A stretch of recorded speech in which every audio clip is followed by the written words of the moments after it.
Hello. Testing, testing. 1 2 1 2.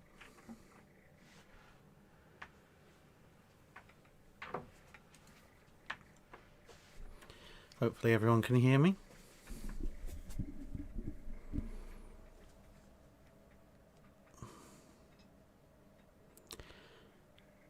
Can you all see and hear me? Hopefully. Yeah, excellent. Cool. Right.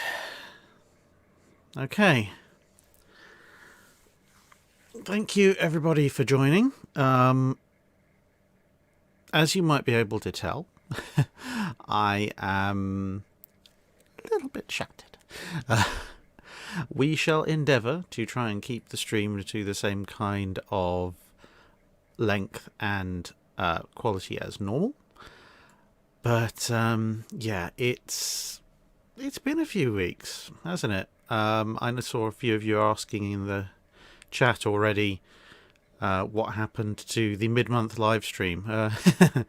Yeah, yeah, what happened to that? Oh, it's been an interesting few weeks, let me tell you that.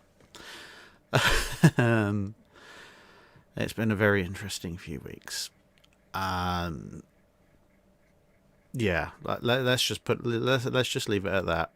Real life circumstances, not involving anything to do with the channel, but taking up basically all of my time and my energy, to the point that I just about managed to keep on top of getting all the video content done for everybody. But when it came to doing the mid-month live stream on the Saturday it was supposed to happen, I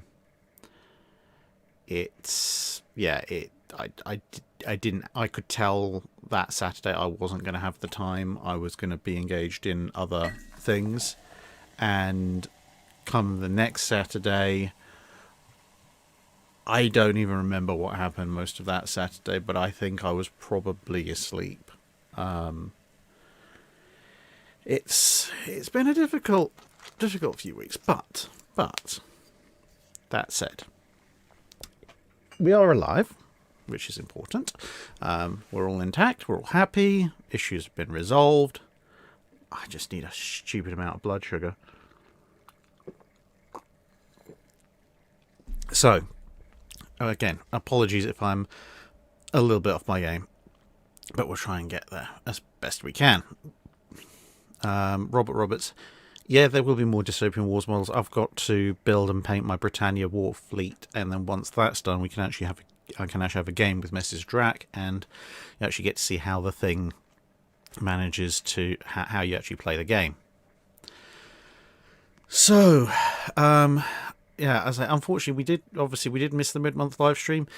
As the title suggests, this is the Drydock episode 170 live part, so we'll be going through the Patreon questions as best we can, and then once we get through the Patreon questions, we'll be grabbing questions from yourselves. And yes, Scooter JSB and a couple of others I've noticed saying, yep, we have actually cleared 300,000 subs, so that's always good. Durnitz must be dying with envy. Yeah, so let's get on to questions. Oh, somebody started saying fireworks. Come on, guys, it's 6-7 days till Guy Fawkes night. Knock it off. Anyway, Cracked Cactus asks, tanks these days have interesting armour schemes with things like Dorchester armour that's a combination of different materials, ceramics, depleted uranium, etc. Could a modern battleship use this effectively as an armour scheme, and what would protection scale to? Would depleted uranium work better than hardened steel? Could laminated armour make a comeback? Basically no, because I think I answered a question similar to this recently, but the problem is that when you get to a point that you've kind of gotten with anti-shipping munitions by the end of the Second World War, the anti-shipping missiles and such like are, yeah, CTX SLPR mentioned, yeah, I probably did actually mention this in a prior Drydock, but for some reason it's on my list. But so I'll just briefly cover it. Basically, anti-shipping munitions can be made big enough to overcome any major armor, because it's just easier to make a big anti-shipping missile than any practical thickness of warship armor. Yeah, a harpoon or an Exocet or a Penguin or something like that could be defeated by 2-3 foot of Dorchester or Cobham armor, but then someone will just come up with a hypersonic missile the size of a school bus that will just go straight through it anyway. And a lot of the sensitive stuff that a modern warship needs to function, like VLS cells and radar, etc., is all going to be above that armor anyway. So even if you invented some kind of unobtainium armor, realistically, you're still just going to have a citadel, and you can still be mission killed pretty easily. So yeah. K-Wolf X asks, in the massive pre-World War I British invasion stories, to your knowledge, did anyone in the Royal Navy or the Admiralty staff, retired or then active, ever make public comments about these stories? He says, the reason I'm asking, I recently read a short story written by Arthur Conan Doyle titled Danger, being the log of Captain John Sirius, which effectively involves the UK being blockaded by 8 submarines that have mysteriously infinite fuel and torpedoes. So, did the Royal Navy or anyone make some kind of public comment about these stories? Occasionally, yes, but sort of as a matter of policy, no. Largely because a lot of them were somewhat fanciful, and the few that maybe were possibly within shouting distance of reality, that obviously the Admiralty at this point was just beginning to enter a secretive phase, as were most other navies. They didn't necessarily want to expose too much of what they actually knew. Whereas when you get to some very specifics, there's certain little instances within this kind of invasion literature genre where they decide that somebody decides, actually, you know what, this particular thing that you're saying is wrong and either wouldn't happen, or something that you're saying wouldn't happen would happen for whatever reason. But that would take forms of things, you know, like letters to the editor of the Times from either an anonymous serving officer or a retired officer who'd be happy to give them their name, and it will be kind of minor corrections rather than repudiating or endorsing an entire story. So if, for example, say with that story where you've got these submarines blockading Britain, you might have had somebody show up and just to say, oh, you know what, actually, we have submarines as well, so it's not like we don't know what these weapons are. And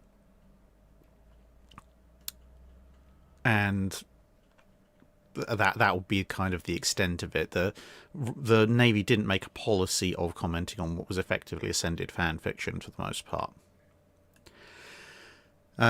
Chazix asks, what if the last shot from Hood's turret when she was sinking penetrated and detonated in the Bismarck's engine room? Oh, I would laugh so hard. That would be one of the single most hilarious naval stories of all time if that actually did happen. So for those of you not aware, there's a reasonable number of reports from Hood's sinking that as she went down, the forward turrets fired one last salvo. Now, whether that was the gun crew just being defiant, whether that was an electrical short circuit in the ship, whether it was actually something maybe exploding in the turret and just executing via the barrels, which I find somewhat less believable. But anyway, for whatever reason, something happened that either was or looked like a final gun discharge whilst the bow was kind of almost vertically in the air. So if this completely unguided random mortar like 15-inch shell salvo had somehow gone spiraling up into the sky. The hilarious thing is it would probably have come down at a steep enough angle if it had been on that kind of angle. It was enough to come down and hit Bismarck. But yeah, it probably at that point could have punched through into Bismarck's vitals and then crippled it by blowing up the engines. Yeah, as a what if, it wouldn't be a 1 in a million, it wouldn't be a 1 in a million, it would be a 1 in a trillion shot. It's just, yeah, it would go down as the single least likely event in the entire history of naval warfare. But it would also be the cause for absolute hilarity, because it would, in some ways, it would almost be like Hood's spirit was kind of going, okay, fine, you sank me with a 1 in a million shot. Now watch this.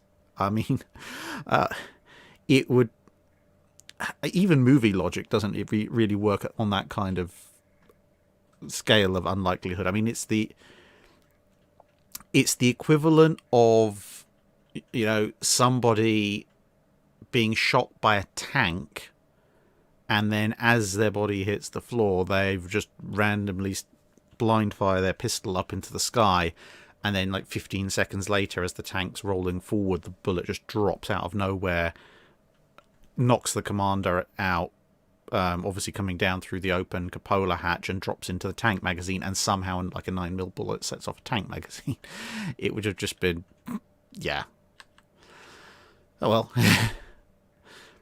Christian Slot Hulk asks, 5 minutes out from Scapa Flow, headed for what would be the Battle of Jutland, Jellicoe encounters every single tribal, battle and daring class destroyer to ever serve in one of the Royal Navies, i.e. Royal Navy, Royal Canadian Navy, Royal Australian Navy, so forth, in their most gun-optimised version. No one remembers how the battles unfold. How does this change things? So from the wording from that, I'm taking it that the destroyers are joining the Grand Fleet. I mean, everyone's flying a white ensign, so they'll probably everyone will figure out what's going on, whose side they're supposed to be on. The single biggest change at that point is quite simply visibility, because the signal books are still going to be valid, or at least there'll be people on board who can work out the differences, and Morse code via light, etc. is still possible. But almost all of those ships, and especially the Darings, are going to have radar. So if they're going to be big ships, they're almost as big, if not bigger, than some of the cruisers in the Grand Fleet. But if they go running forward being the Grand Fleet's fleet screen, as befits their size, well, not only are they going to chew through pretty much anything that comes their way, including the smaller German cruisers, their torpedo armament, to be honest, although it might score a few hits, is almost irrelevant compared to the fact that they're going to be able to give effectively perfect scouting data, which means that things like Shear's battle turn away won't matter, because not only will the destroyers be able to tell Jellicoe that the High Seas Fleet is coming, but they will also be able to say, okay, well, yes, the German fleet just did a 180 and disappeared, but we also know where they've gone. So instead of Jellicoe having to guess, he can just go, oh, okay, they're going that way, let's follow them. And similarly, at night, when when everyone's searching somewhat blindly, they'll know exactly where the Germans are. They can tell Jellicoe where they're going, where the Germans are going. Jellicoe can position himself ready to receive them, but also at night, that's probably where they'll shine the most, because if they've got all their radar going and they haven't foolishly expended their torpedoes in the daytime action, then they can wait for the German scouting forces, destroyers and such, to come in and ambush them at close range with rapid-firing 4.7 and 4.5-inch gunfire, wipe them out, and they can also get the drop on a lot of German capital ships with their torpedoes, which will help out for the morning.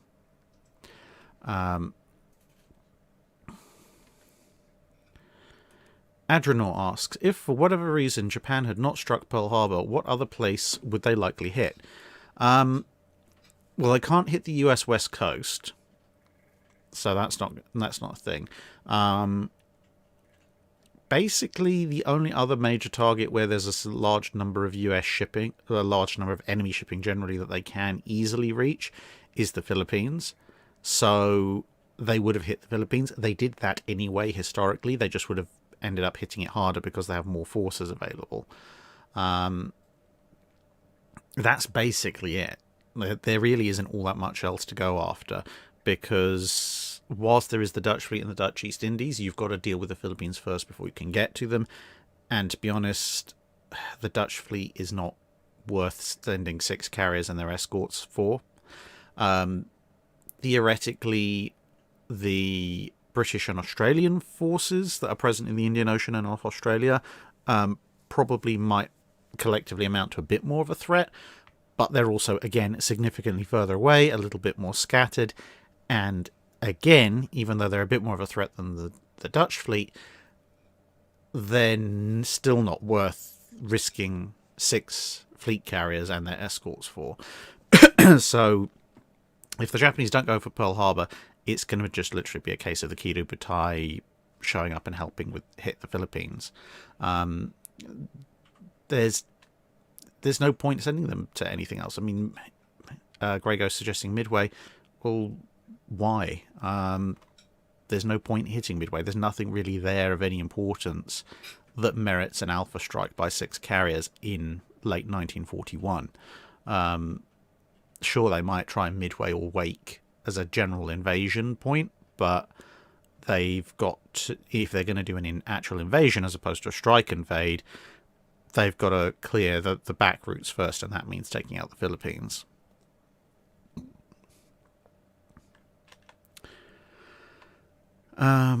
William H. Burke III says, since Greek fire lost the vote, that's referring to one of the Patreon votes, can you give an abridged description of what it was and how it was made and used? Well, that's what I've been experimenting to try and find out, in terms of how it was made. In terms of what it's rumoured to have been made of and how it was used, well, the descriptions of it are annoyingly vague and specific at the same time. So we know it floated on water. We know that it was, at least to a certain degree, self-igniting. It was very difficult to put out. You couldn't put it out with water. In fact, some people even say the water made it worse. Burned very hot. A number of accounts say it burned with kind of a booming or roaring sound, so quite energetic.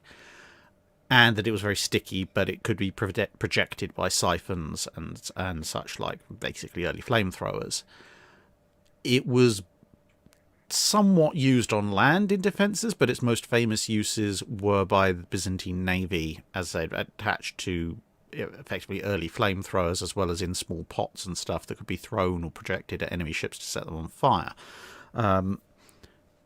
Obviously, that did give them something of a decisive advantage in a world where everybody else was using basic projectile weaponry, catapults and slings and bows and stuff like that, and ramming. Especially the fact, that it floated meant that you could create small barriers at sea as much as anything else. How it was made, there's definitely some kind of petroleum base involved. I mean, sticky, very difficult to put out, burns with something of a roaring sound. Sounds kind of like napalm. Napalm's not exactly the world's most complex thing to make, but napalm isn't self-igniting, can float on water, but is somewhat easier to put out than Greek fire suggests. So, also napalm does require some refined petroleum products to be somewhat harder to get hold of in the late hundreds, early thousands. So it's almost certainly got a petroleum base of some description, but what exactly else goes into it is something of a mystery. Some accounts, as well as people, suggest pine resins, sulfur. Some people have even suggested early forms of gunpowder, although that's probably less likely. It's just to actually formulate something that acts like they describe Greek fire, and also is made of materials they would have at the time of Greek fire. that's the trial and error part of things. Cody 85 mentioning lime. Yes, a lime obviously could provide some of the self-igniting element of things, but as and when I work out exactly what's going on with it, if I work out what's going on with it, then there'll probably be a video about it at some point, although whether or not it'll be responsible to tell everyone this is exactly how you make Greek fire, I'm not entirely sure. We shall have to see. The other thing that, looking at some of the questions, the other thing is something like phosphorus, something involving phosphorus is also a possibility. There's been some suggestion that perhaps treatment of things like bones in a reducing atmosphere in a very hot oven could potentially have led to the formation of a kind of early form of white phosphorus. But from what we can piece together of the existing and surviving records, it was a blend of multiple substances, which would be, shall we say, interesting.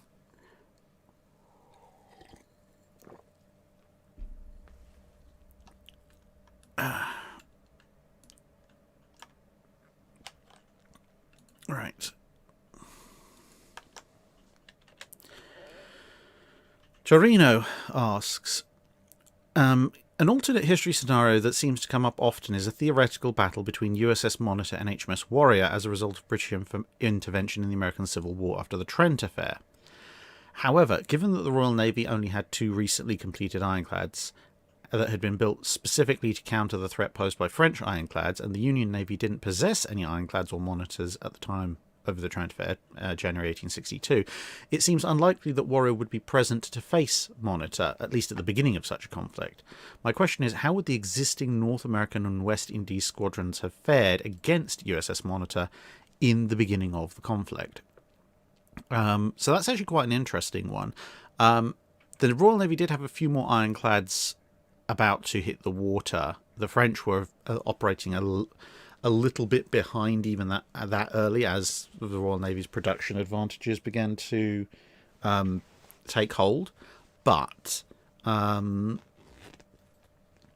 you're right, in as much as the sort of the much loved Warrior versus Monitor duel would take some special circumstances in order to actually come about. It's possible it could come about. The Royal Navy might have, especially once they know that the Union's working on an ironclad or 2, they might they very well might shake loose one of theirs. But regardless, the main question, the existing North American and West Indies squadrons versus Monitor, it depends on the ships and it depends on the environment. If the existing ships on those stations are conducting a offshore blockade, and so they're blockading the Union blockade at that point, and Monitor comes out to confront them in the open ocean, that's one thing, as opposed to if they try and come in and intervene in the actual Hampton Roads engagement itself, that's another thing entirely. In close confined coastal waters, the fact that Monitor is a relatively small target is going to work in its favour. The fact it's about as manoeuvrable as a brick probably doesn't matter so much because there isn't so much room to run circles around it. And the 11-inch Dahlgrens are basically almost perfectly configured to smash up wooden warships. So it probably wouldn't go too well for a Royal Navy ship that had to confront the Monitor in Hampton Roads itself. But if they're confronting it outside of Hampton Roads, say in the open ocean, then the Royal Navy ships are generally going to be faster, more agile, and can basically play keep away and just bombard Monitor until something breaks, whereas Monitor's relatively low rate of fire and low level of accuracy, as long as it's held at what, for at least the 1860s, as long range, might allow some of the better equipped ships to knock Monitor into submission. But they'd still be running a fairly big risk, because it'll be the case of, you have to score multiple hits on this small target at range, whereas despite Monitor's own gunnery not particularly being much to write home about, they've only got to score 1 or 2 telling hits with those massive Dahlgrens, and then the Royal Navy vessel is going to be in trouble. But there are a few ships in the squadron who are running around with a 68-pounder, which would be the main armament of Warrior herself, and because of the 68-pounder being near enough the best armor-piercing weapon that existed at the time, such as any weapon was really an armor-piercing weapon, at least according to the tests that were conducted at the time, the 68-pounder could either penetrate or badly knock about any part of Monitor, however armoured she was, with a good direct hit. So maybe 1 or 2 of the frigates that's got a decent 68-pounder armament, again, in principle, could do some serious damage, possibly jam the turret or something like that. And that would allow them to then either close to boarding or just keep battering away. So there are possibilities, but the Dahlgrens mean that at close to medium ranges, you'd basically be talking about, for wooden warships generally, even the best equipped ones would basically effectively be glass cannons going up against Monitor. They could stop it, but it'd be a big risky roll of the dice. Grey Ghost mentioning there that, yeah, Monitor was more maneuverable than Virginia. That's not saying a lot. Yeah, neither vessel is maneuverable in any real sense of the word. It's just one is slightly less maneuverable than the other.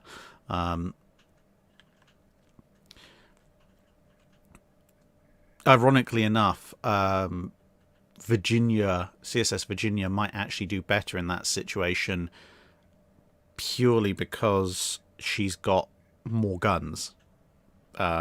And therefore, statistically, if throwing more shells out there it also has a relatively decent level of armor protection, but statistically, therefore, will probably land more hits sooner. But there you go. James Barker. A bit of a fun one. At 11:15 a.m. on Sunday, 3rd of September 1939, all the Royal Australian Navy and Canadian Navy's cruisers morph into Des Moines class, with late war radar, fire control, etc. How many cruisers is this, and what effect does it have on the war? And what do you think will be the biggest effect? Also, is there plan for a vid on the Turbinia? And if so, will you be visiting Turbinia herself in Newcastle? So the latter part, yes. If I do a video on Turbinia, which I will do at some point, I will be going to visit the ship itself in Newcastle. That'll probably be next year, I think. In terms of if all the Canadian and Australian cruisers at the start of World War II are turned into Des Moines, at that point you're basically talking about the Australian Navy, because the Canadian Navy, whilst it would grow to be very large, even when it was very large right towards the end of World War II, it still only had 1 or 2 cruisers to its name, whereas the Australian Navy at the start of the war, you've got it's got some county classes, it's got Canberra and Australia, and you've also got various Leanders, you've got Sydney, Perth, Hobart, etc. So you're talking about minimum 5 Des Moines class. That will make a fairly substantial difference, especially if they're deployed as the Australian cruisers historically were deployed. So if you've got some of the Australian cruisers were deployed before the outbreak of war with Japan to the Mediterranean theatre. So if you've got fast, rapid-fire, 8-inch armed cruisers with radar fire control, then you are probably going to find... you're probably at that point going to find that there's a lot of actions that ships like Perth and Sydney took part in, where instead of the Royal Navy cruisers playing keep away with the Italian cruisers, the Australian cruisers are just going to go, okay, so we're facing off against a couple of Trentos. Well, that's nice. Forward turrets, engage that Trento. Rear turret, engage that Trento. Oh, and yeah, we might as well start firing now. It's about 25,000 yards. The Italian Navy might find itself short of a few cruisers in pretty short order. And then, of course, historically, as the war in the Pacific breaks out, one of the bigger things which goes down is the loss of Canberra at the First Battle of Savo Island. If Canberra is now at Des Moines with all her radars running, well, she's going to see the Japanese force coming down well in advance, lock on, and instead of it being a surprise jump on Canberra, Canberra's going to get the surprise jump on the Japanese. And well, considering it was the Japanese force, there was a bit of a scratch force, mostly made up of their older ships. You probably at that point, assuming you've got enough fire control radars working on that broadside, assign each turret to a Japanese cruiser and just chew them all up very quickly as they come in. So yeah, that would not be a fun thing for the Japanese to run into.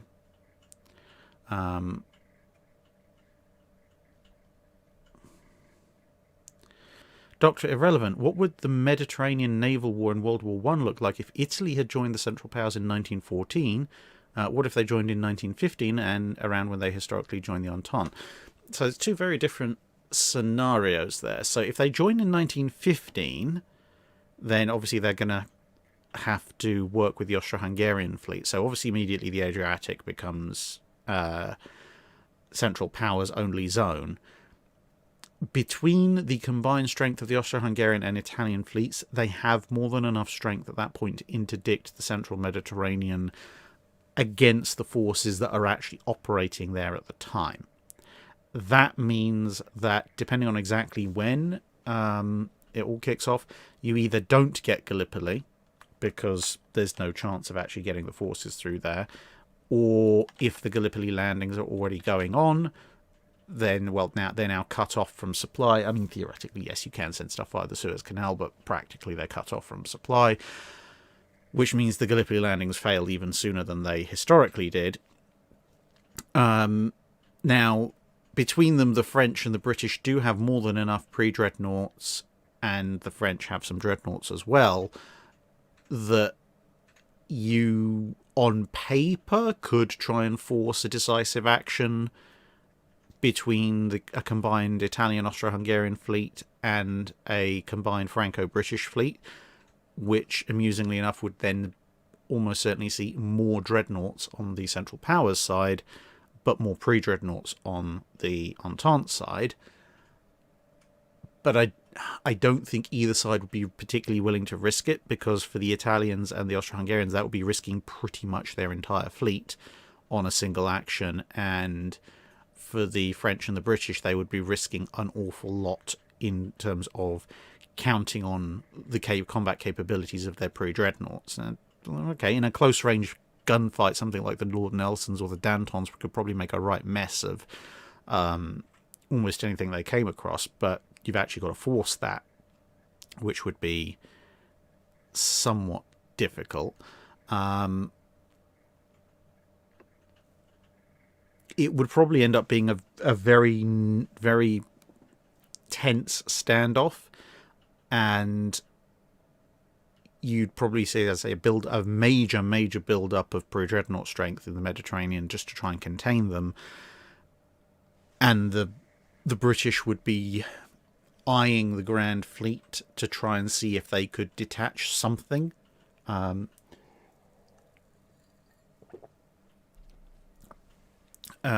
Depending on exactly how they're feeling, depending on exactly what the Germans are doing as well, you might see some kind of action in 1917 or 1918 once the threat from the High Seas Fleet is seen to have been slightly reduced.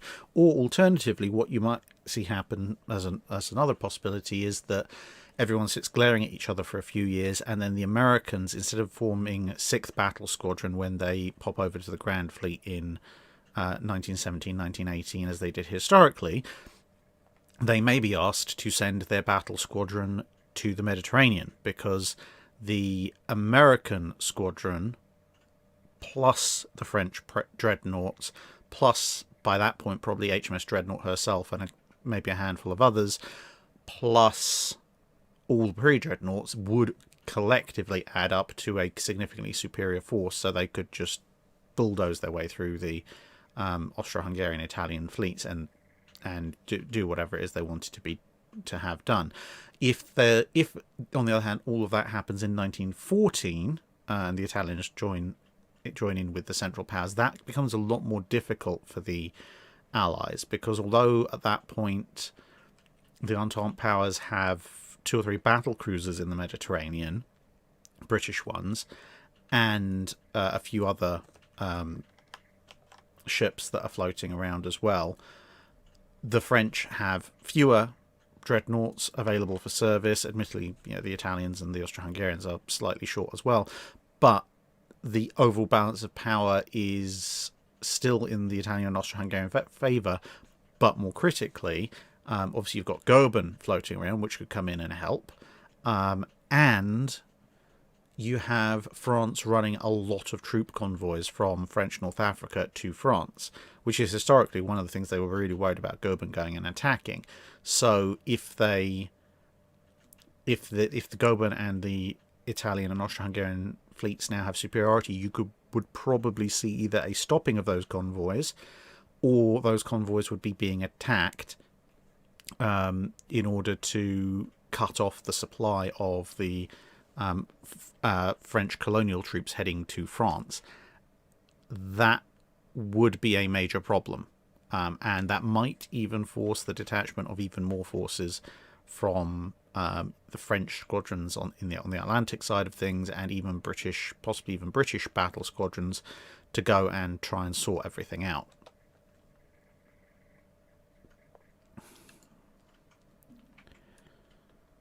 It would be a lot worse for the Allies than if the Italians joined in 1915, put it that way. Duke of Petchington asks, Drac, during the Indian Ocean raid on Ceylon in 1942, the main Japanese carrier strike group was delayed, causing Somerville's fleet to head home to refuel, thus missing a chance to strike at them. I ask, what if the Japanese fleet was not delayed and Somerville was able to press on with his night attack? How much damage could he theoretically do, and how catastrophic would it be for the Japanese? So this is something I'm actually working on in a lot more detail with Dr. Clark and Jamie from Armoured Carriers. So a bit of a long-term project, might see the light of day next year. But the short version, this is Operation C, the short version is, it's kind of a hilarious story of intelligence failures on both sides, because Nagumo was told that Somerville was in the area, but was told that Somerville's actual strength was significantly below what Somerville actually had. He actually had Warspite, 2 armoured carriers, and the 4 R-class, and the 4 R-class were in their own detachment because they were a bit slower. And, a few cruisers and destroyers, etc. for escort. Whereas the British, as far as they were aware, Nagumo had 2 carriers. In fact, he had 4 carriers and 4 Congos plus escorts. So both sides were convinced that the other side had smaller contingents than they historically did. Now what happens is Nagumo does his scouts. They fail to spot anything. It's a pretty poor scouting effort by Nagumo. Somerville does his scouting, and a couple of his albacores actually spot the Japanese, but critically, they only spot 2 carriers, because Nagumo's detached 2 carriers from his main force to do various bits and pieces. And so the albacores spot exactly what the intel is telling them they should be seeing, 2 Japanese aircraft carriers, and they think, fantastic, we shall tell Somerville immediately, except that I believe it's Hiryu has one of the world's most rapid reaction A6M squadrons sitting on her flight deck, manages to launch a flight of them, and they go herring after the albacores. They manage to shoot one down, and the other one survives, but its radio is shot up, so it can't tell Somerville what it's seeing. Now, the next interesting part, is that if you look at the courses that they were on historically, if Somerville had stayed on the course that he was on at the time, and the Japanese did what they historically did in terms of courses, Somerville would have run into the 2 Japanese carriers at night, probably around 10, 11 o'clock at night, with Warspite and his 2 armoured carriers. What actually happened is, because he had no reports from his albacores, he then changed course more towards the north. By the time the albacore got back and told him what was going on, it was too late to change direction and get back into that interception position. He did launch more searches with radar-equipped albacores, but they just about missed finding anything, and everything kind of died away. But for Petchington's scenario, you could theorize that either Somerville, for whatever reason, just doesn't change his course, or maybe the albacore that got its radio shot up doesn't have its radio shot up and is able to report back, or maybe it takes one or two more attack runs by the Zero to damage the radio, so a report of some description gets off, so Somerville knows that something's happening and maintains his course. Now, at that point, he's going to keep closing. Obviously, the albacore will eventually, the damaged one will eventually come back and give him a more detailed report. And, excuse me. And he will basically, almost effectively, be on a collision course. Now, we know from the logs, I actually went to the National Archives and pulled about 4 foot high pile of all the action logs and reports from that day and night. We know that Somerville kept a fully equipped torpedo strike force on deck until well into the night, and he had radar scouts running around looking for stuff. So he's still going to have that. This time, because he's heading on the right course, his scouts are almost certainly going to run across the Japanese. And when that happens, he has a bunch of options to hand. He probably will launch an albacore swordfish strike. Quite what the Japanese are going to make of a bunch of biplanes suddenly swarming out of the night in a period when they have no radar-directed fire control, no doctrine for nighttime anti-aircraft warfare, and no nighttime fighter operation capabilities is going to be quite interesting. So they're actually got a pretty good chance of just dropping a surprise assault on these two carriers, either crippling or destroying them outright. But whatever happens at that point, you've got thank you, Brett Martin, you've got Warspite steaming in, effectively getting to do Battle of Cape Matapan Part 2. So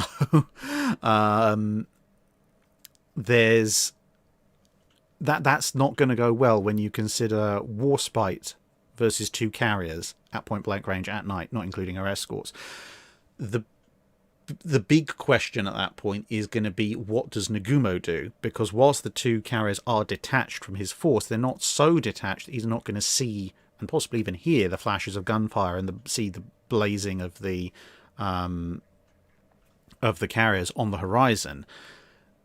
Nagumo then has a bunch of options, because this is not something that he's anticipated happening. So at this point, he's already down 2 carriers.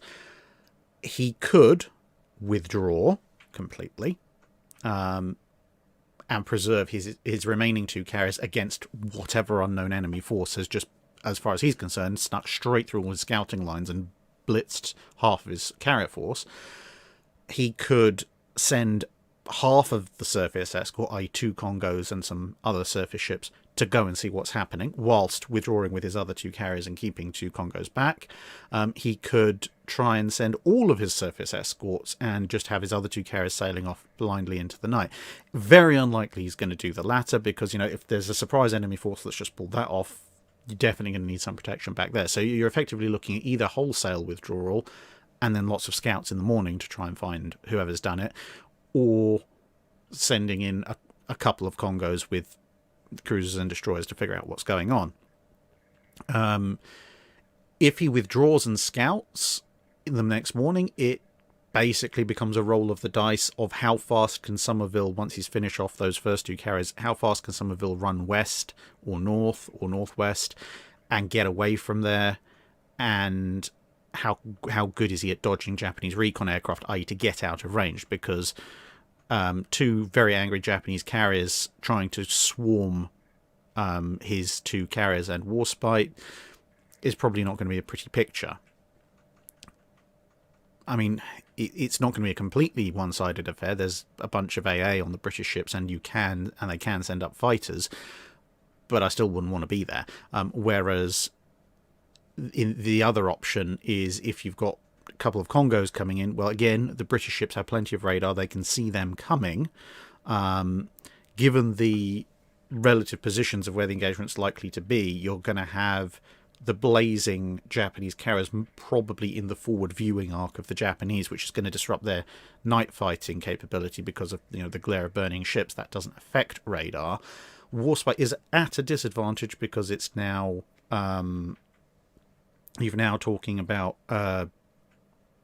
2 Congos versus 1 battleship. But that battleship does have some cruisers and destroyers with it, armed with torpedoes. So at that point, it'll be down to Somerville to try and make the calculation of, if I drop a torpedo attack with my destroyers and cruisers and get them to run in as well with a gun attack, can that distract, damage, or destroy at least one of the Congos long enough for Warspite to deal with the other Congo? Because Warspite definitely can deal with that other Congo. Or maybe even the R-class might have caught up. Unlikely, but it's a possibility. Or if he's chosen to run in with Warspite alone, maybe can the armoured carriers, which are standing off slightly further to the back, can they get a night strike of torpedo on Swordfish off? Who knows? It all becomes very messy, and who exactly does what to who is a bit open to question. Now, of course, the longer that fight goes on, the closer Somerville is going to be in the morning when the remaining Japanese carriers possibly get their chance for revenge. Versus Arch pointing out that Nagumo has an escort picket destroyers with night optics spread out throughout the fleet. Yes, he does. He doesn't have, but the thing is, 1, he doesn't have so many of them, and 2, as I said, the way the angles work out, it's almost certain they're going to be sailing towards a pair of burning carriers, which, given that most of the Japanese night optics work on low light gathering and having their officers' night vision attuned, is probably going to wreck a lot of that capability, as compared to, what they could have done if it was just a plain engagement at night, whereas radar is less affected by that.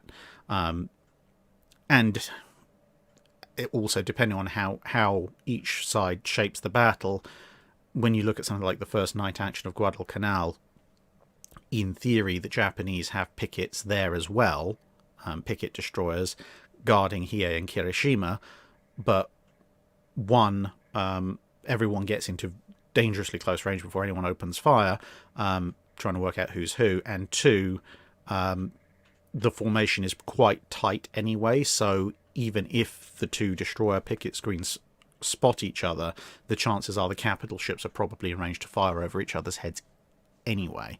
But it's a very messy scenario. About the only thing you can probably guarantee is the Japanese fleet's going to be down 2 carriers in the morning.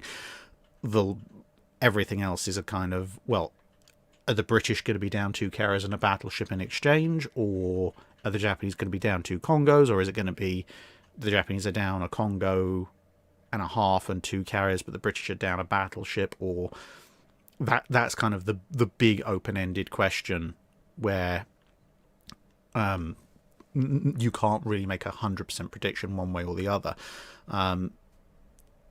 But as Sean Quingley's pointing out there, statistically, Nagumo being a somewhat conservative admiral, if he's had a sudden force appear out of nowhere in the middle of the night and decimate 2 of his carriers, he's probably just going to do the sensible thing and withdraw, because he has a far, far, far better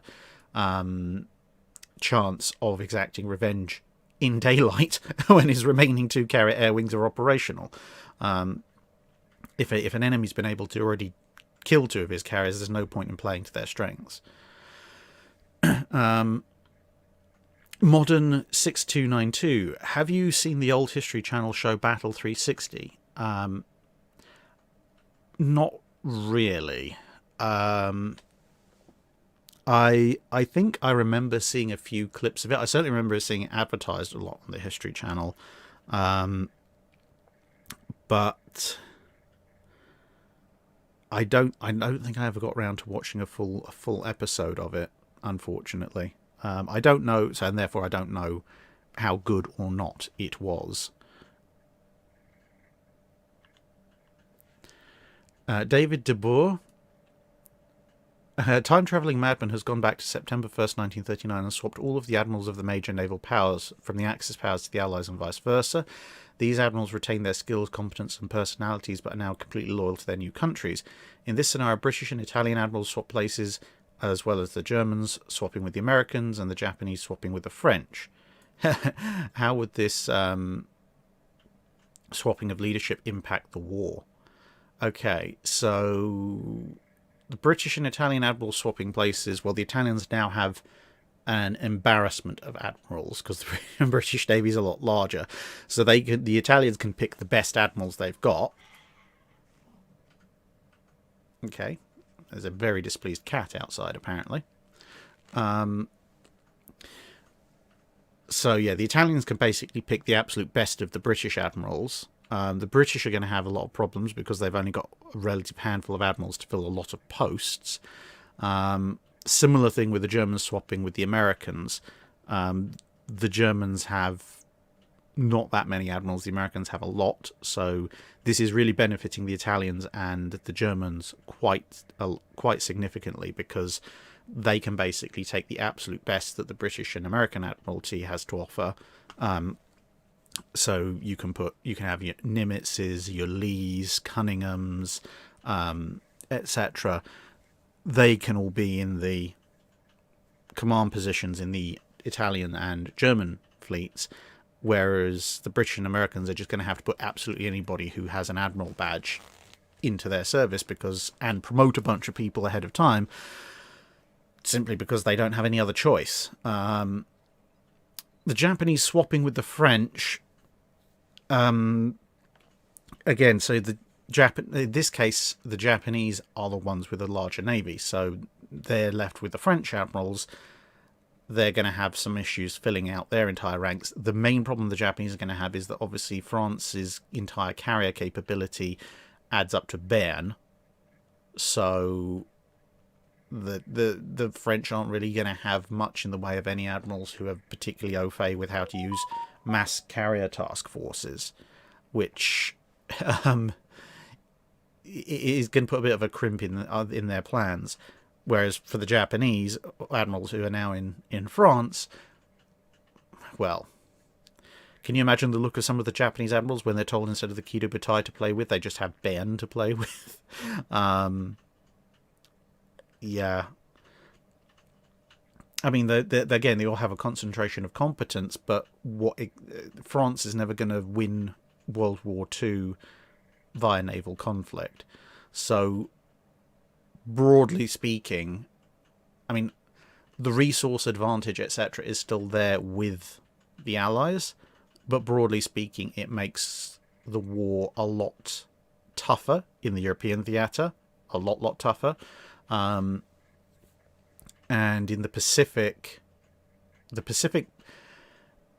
remaining German admiral, the small German admiralty probably will be able to adapt and utilize the American Navy slightly better than the French admiralty will be able to adapt and use the Japanese fleet. So the Pacific will probably be slightly tilted more in the Americans' favor, because at least the Germans would have some idea of how to use some of the new resources. I've got people pointing out, like, Dönitz now has access to actually building 300 submarines if he really wants to.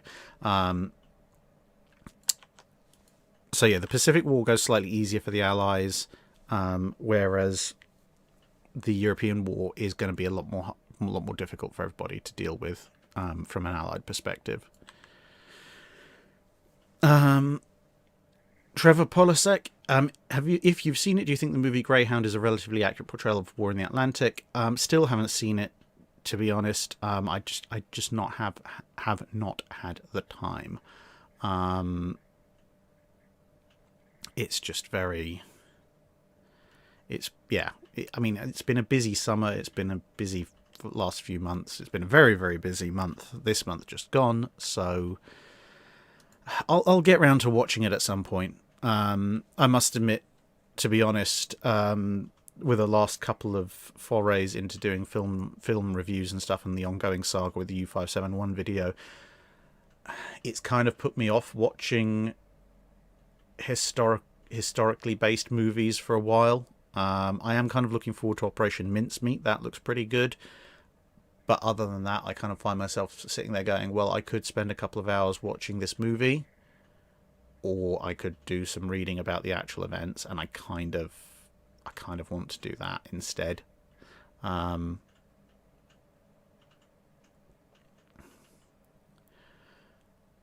Lord Nelson asks, the year is 1789 and revolution burns not in France but in Britain. Fast forward to 1792 and the Republic has been declared, with predictable results on the armed services. Most officers have either lost their heads, resigned their commission, or fled the country, along with King George III, whilst the latter has gone into exile in Hanover. Now a new radical abolitionist faction takes power in London and declares itself fully committed to the global crusade against slavery.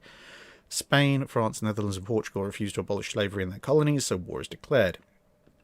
Do the enthusiastic crews of the now ex-Royal Navy stand a chance, or will Britain be invaded? So you've got two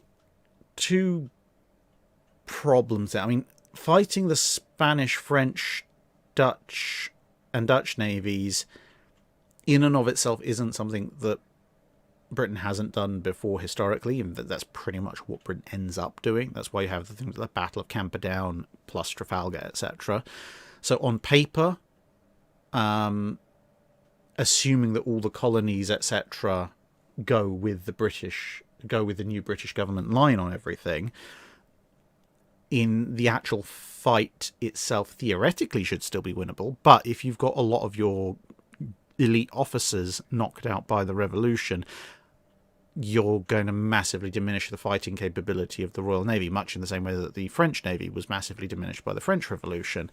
And of course the French, not having undergone a revolution, still have a lot of some of their better royal, or not royal, but aristocratic officers in service. So the balance of power overall has probably tipped quite heavily in the Franco-Spanish-Dutch alliance's favour.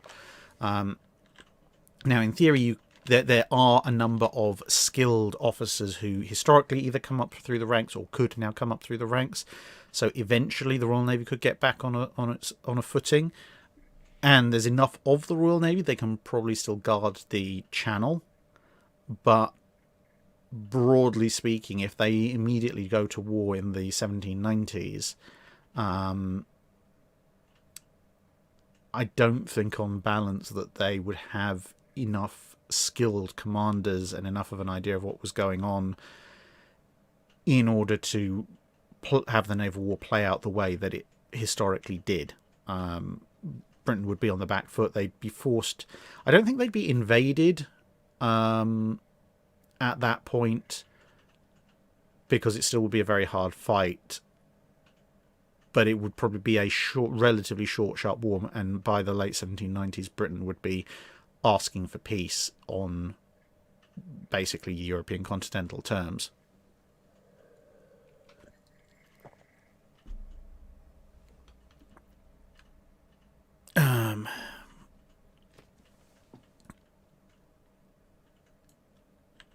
Robert Allweiler. Okay, that's a question about USS Long Beach, the nuclear cruiser. I can't really, unfortunately, answer detailed questions on that because it's a nuclear powered missile boat. It's not something I really have a great deal of expertise in. I can try and have a look, but I can't answer that offhand, unfortunately. Todd Webb. If France's reaction to the Anglo-German Naval Treaty, this is in the early 1930s, is a declaration of war on Germany and Britain, how likely is the Marine Nationale to be able to pull off Sea Lion, and how would a solo Britain be able to pull off an Overlord? The French fleet in the early 1930s has approximately... Well, it doesn't have there's a non-zero chance they might be able to pull it off, but effectively they have no chance.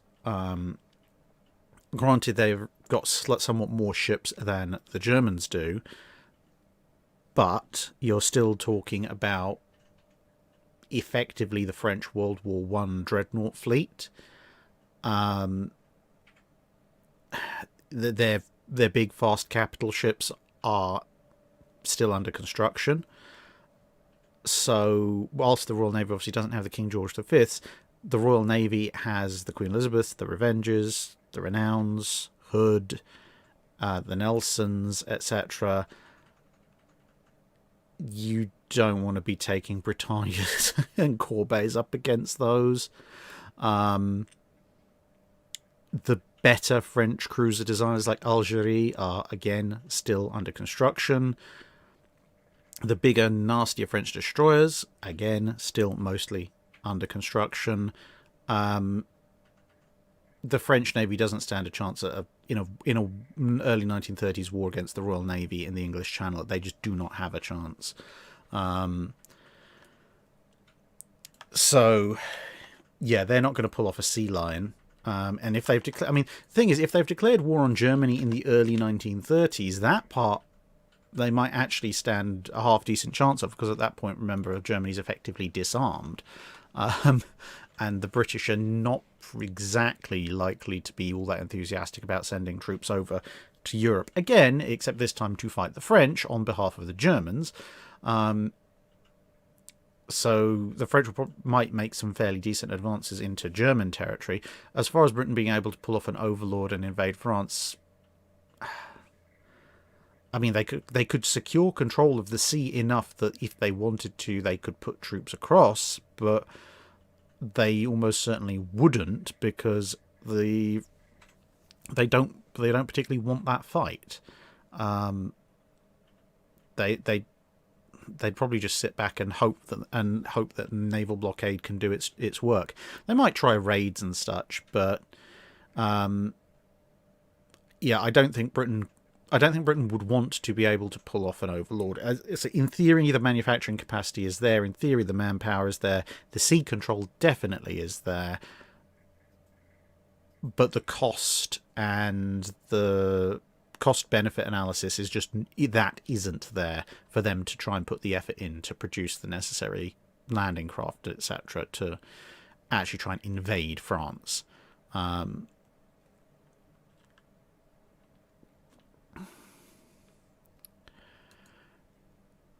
The Hand of Ray. What would the world's navies have looked like had the London Naval Treaty fallen through?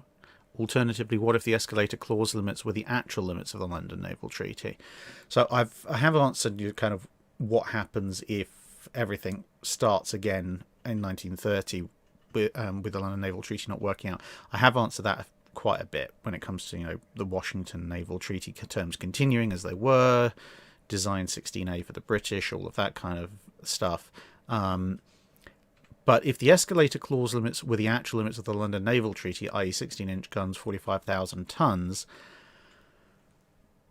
so somehow they've agreed to an increase in battleship displacement and also have agreed that they can restart battleship displacement in battleship construction in 1930, or possibly they agree the extension. So they sign everything else. So the extension to the building holiday goes through to 1935. That's probably, I think, more what you're asking. But the new limits of 45,000 ton 16-inch instead of 35,000 ton 14-inch with London 2, or 35,000 ton 16-inch with London 1. That is going to be a bit interesting. Who's going to build what? Because you've got, in some ways you kind of have the answer when you look at things like the Lions and the Iowas, i.e. the late 1930s escalator clause battleships. You'll probably see a slightly reduced capability versions of them, because some of the advances in weight-saving engine tech, etc., that happen in the mid to late 1930s, obviously not happening in the early 1930s. But yeah, I think as a broad outline, you would see something akin to the Lions being laid down instead of the King George V's, and you would see something akin to the Iowas, maybe 30, 31 knot ships with a bit more armour and 16-inch guns being laid down in the US. What Richelieu would look like? Maybe one of the prototype Alsace designs, maybe the one with the 12, 15-inch guns, the 3-quad turret designs. that might well be the French response. The Italians are going to have to broadly match that, so they might go with something like a 4 triple Littorio version. But that's probably broadly what you're going to be seeing. For the Germans, it just means they can be honest about Bismarck's displacement.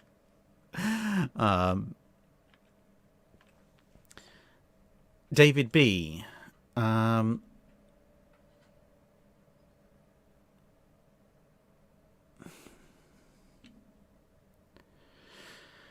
David B asks, in 1930, the London Treaty was ratified extending the battleship building holidays. This is a similar question before. What if the treaty had not been extended for battleships? I know one of the designs the USA was looking at was a 30.5 knot 8 16-inch gun battleship designed to match Hood. Do you believe that would have been built, and what battleship designs for the Royal Navy and Japanese Navy would have been constructed? So again, this is a question I have gone over quite a few times. So you've got the design 16A for the British, you've got competition between the Hiraga and Fujimoto, somewhat crazy looking designs in Japan, Congo replacements and such like. I did have a look through this in terms of the ships that the US Navy was coming up with in 1930, just in case they needed to pull them out. I couldn't find any 30 plus knot 16-inch armed battleships. There were a few fast battleship designs, but none of them were carrying 4 twin 16-inch turrets. But I get the general drift that you're asking about. I don't think they would have gone for that, simply because the very fast, slightly less well armoured designs were very much the outlier designs. The vast majority of the designs were sort of a bit faster than the previous 21, 23 knot designs, but not fast battleship fast. So you probably would have seen something in the realm of 25 to 26 knots, probably with that kind of armament, with sort of 8 16-inch gun armament and pretty decent armour.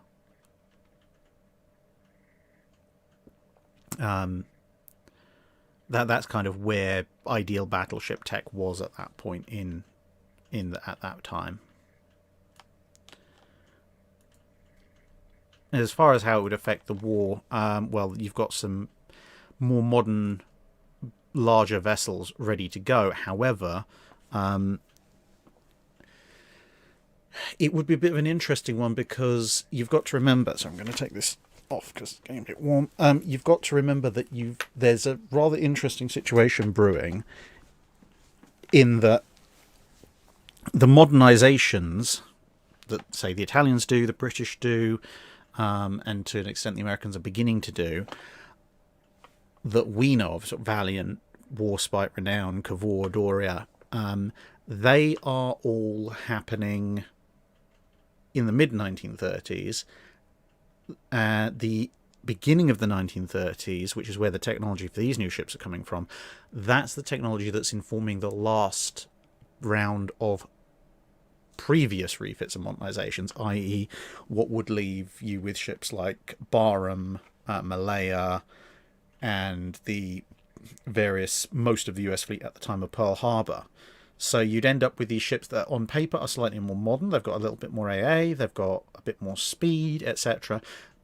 But they're going to be a generation or half a generation behind everybody else, in terms of the modernized ships. So that's going to lead to a very interesting scenario. So if you've got some of the later stuff like Littorio, Bismarck, Richelieu, etc., on paper, these early 1930s ships are going to be a much closer match to them.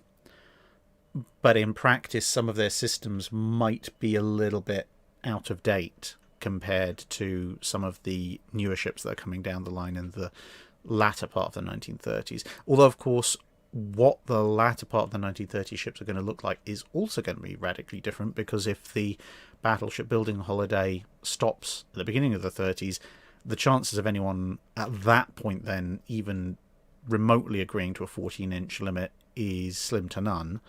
So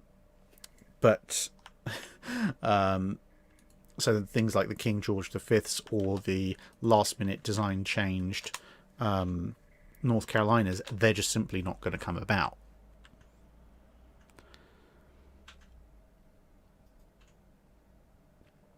Admiralty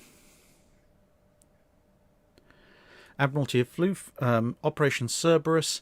Everything is as it was, only as soon as the formation is formed up, Ciliax decides to go the long way around the British Isles to the north and head for Norway. Was the Royal Navy prepared for it? What were the forces available and how might it have gone down? They weren't prepared for someone to pull off something like that per se. They were prepared for the idea that the German ships might go out and start raiding in the Atlantic. But in terms of what forces were available, that would basically be the Royal Navy's dream. Because if you put Scharnhorst, Gneisenau, Prince Eugen on that kind of long loop round, one, they're going to be out of Luftwaffe air cover.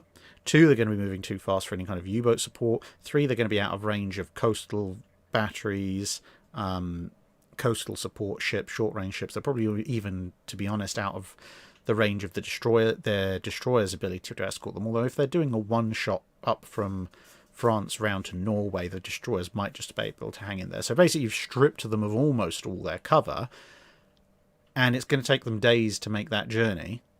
So as far as the British are concerned, this is Christmas come early. They can hit them with airstrikes, such as they are, all the way up without opposition from Luftwaffe air cover. And to stop them from cutting across the north of the UK and heading for Norway, they've got the Home Fleet. The Home Fleet is going to be waiting and relishing the opportunity. They have enough notice that they can have, a celebratory breakfast, lunch, and dinner, a good night's sleep, and then gradually meander their way up north just in time to intercept them.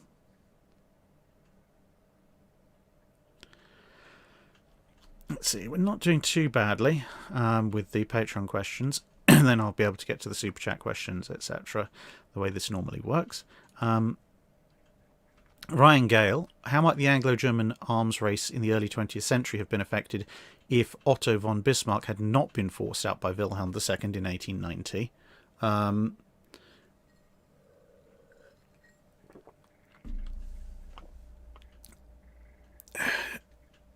It depends on how long Bismarck stays around, because Otto von Bismarck was many things, but amongst those he was a realist. He knew, amongst other things, that there was no point in antagonising Britain with a naval arms race, which was one of the reasons, amongst many others, that Wilhelm wanted to get rid of him. So it basically depends on how long can Bismarck keep the taps on Wilhelm. I mean, Bismarck's obviously quite old, so he's definitely not going to still be in the government come 1914.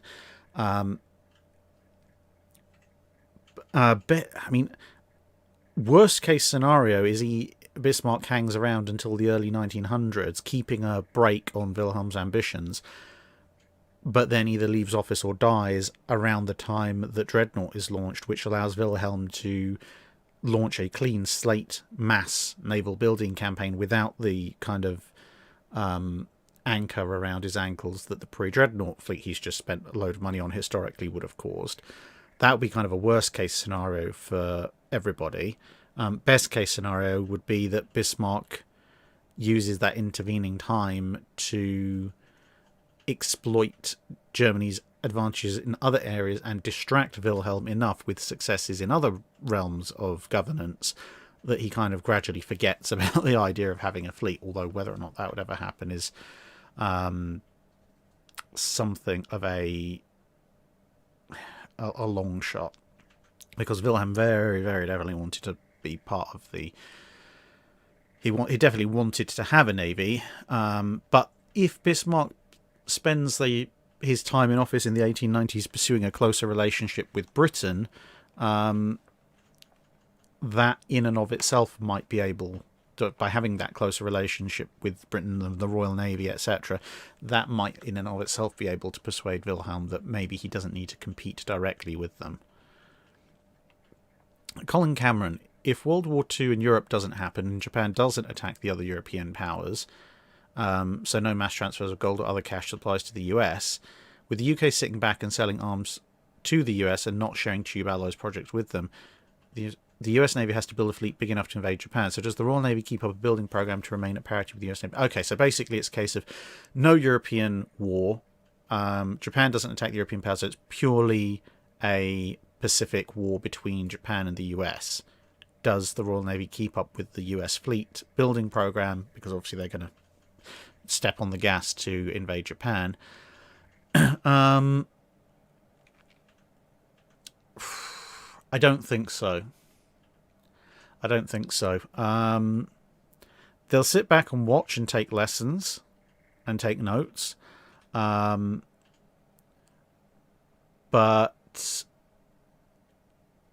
at that point, the British are going to be more interested in just replacing, renewing, and modernising their fleet.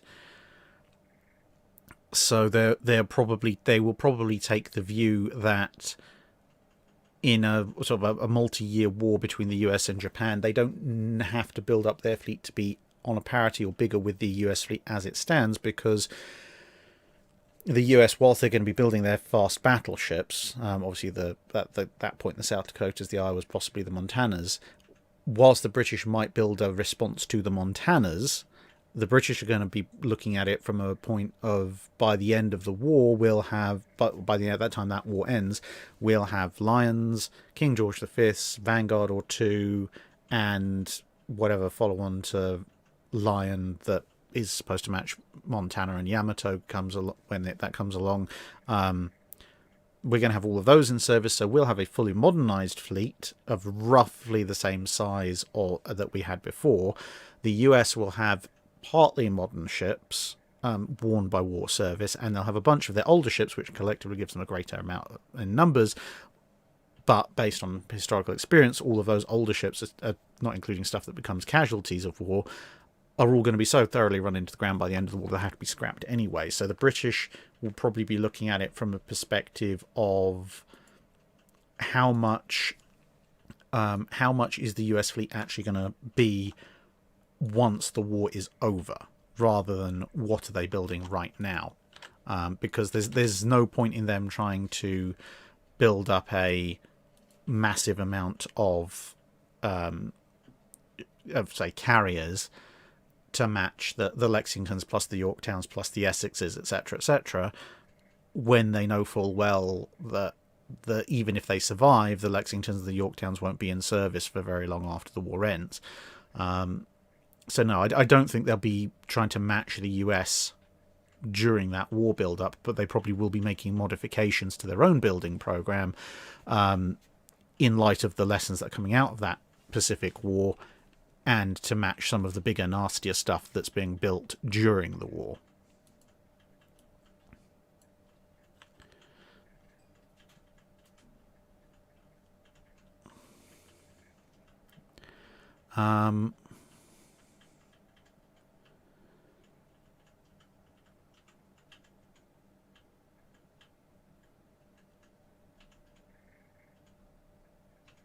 Peter Underhill, yes, it is in fact Studio Canal. Yeah, it is Studio Canal with the U571 video. So yeah, I'll try and remember to either get in contact with you, or you might be able to drop me a line. That'd be interesting. Choo Choo asks, during Operation Tengo, Spruance was going to dispatch Task Force 54 under Deo to attack Yamato. What would his first reaction why would his first reaction not be to attack with aircraft? So just copy that. It seems lower risk and more likely to succeed, given that Musashi had been taken out by air power without too much difficulty. If he had overruled Mitcha and stopped the airstrike, what would have happened? It seems likely at least one of the older battleships could have been beaten by an 18 shell pretty easily. Yes, one of the older battleships, or possibly more, might well have gone down to 18-inch gunfire. But to be honest, at that point, the US had such a superiority that it was almost more a calculation of which one of these various weapons that we have that can kill Yamato should we send.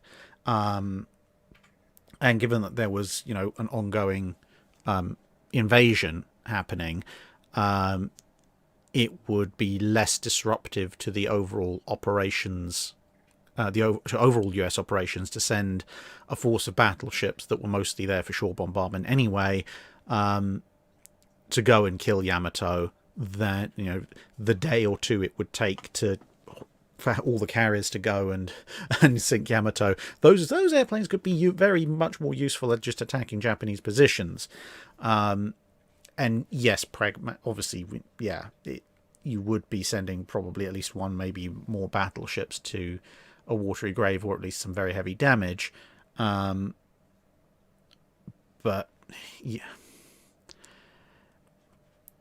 yeah, it does seem a little bit callous with lives, but at the same time, as I say, you do have this situation at the time where the US was genuinely in a position of it was a case of, it wasn't can we kill Yamato, it's a question of how are we going to kill Yamato.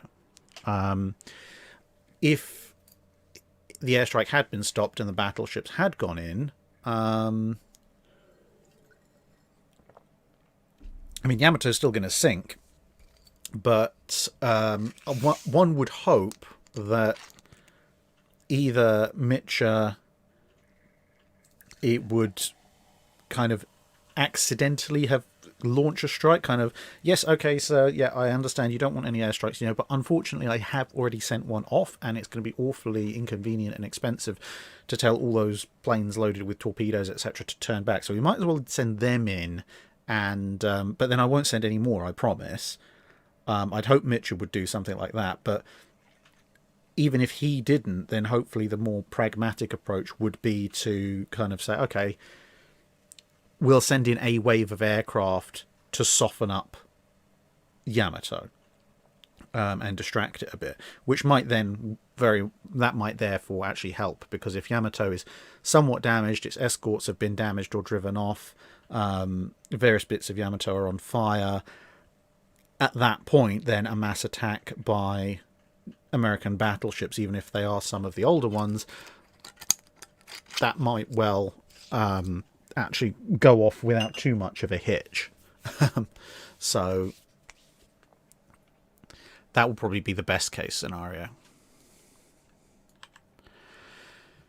Duke Master, alternate history. You've previously stated that the German Empire, to a greater or lesser extent, had stopped trying to compete with the Royal Navy and thus dialed down its shipbuilding of new capital ships. What if they stuck with it? What kinds of new ships would they have built, or simply how many more could they have built? Okay, so the reason that the Germans kind of gave up on the whole idea was that they were building the odd battlecruiser here and there, but their build program of actual capital ships in terms of battleships was 2 battleships a year. That's why you had Bayern and Baden, but not Sachsen and Württemberg, because they were in the next year's program that got too badly delayed.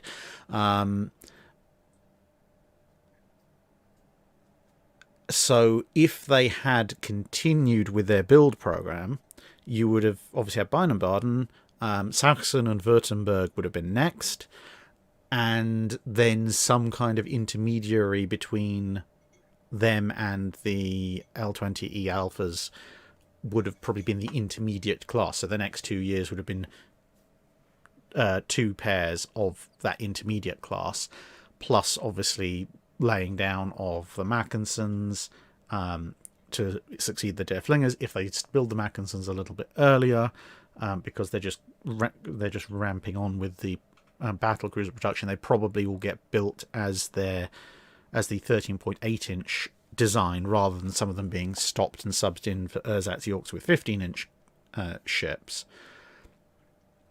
But at that point, you then start to run into the end of World War II, end of World War One. So yeah, Sachsen and Württemberg would have been completed. Probably the first couple of Mackensons would have been completed. Maybe the first 2 of the intermediate class between them, Bayerns and L-20E Alphas, might have they would have been launched. I don't know if they would have been completed as such. But well, apart from anything, it would have meant Scapa Flow would have got a bunch more interesting wrecks. Or to be honest, actually, if the Mackensons had been completed and maybe some intermediate design between the Bayerns and L-20 Alphas, someone might actually have wanted those as war prizes, assuming they could either be salvaged or weren't at Scapa in the first place.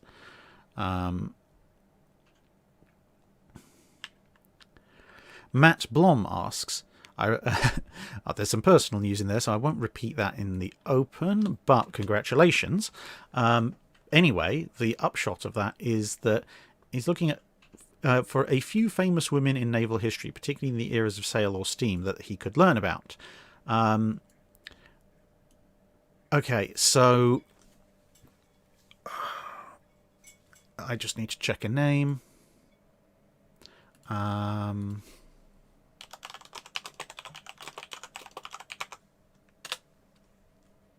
That's it.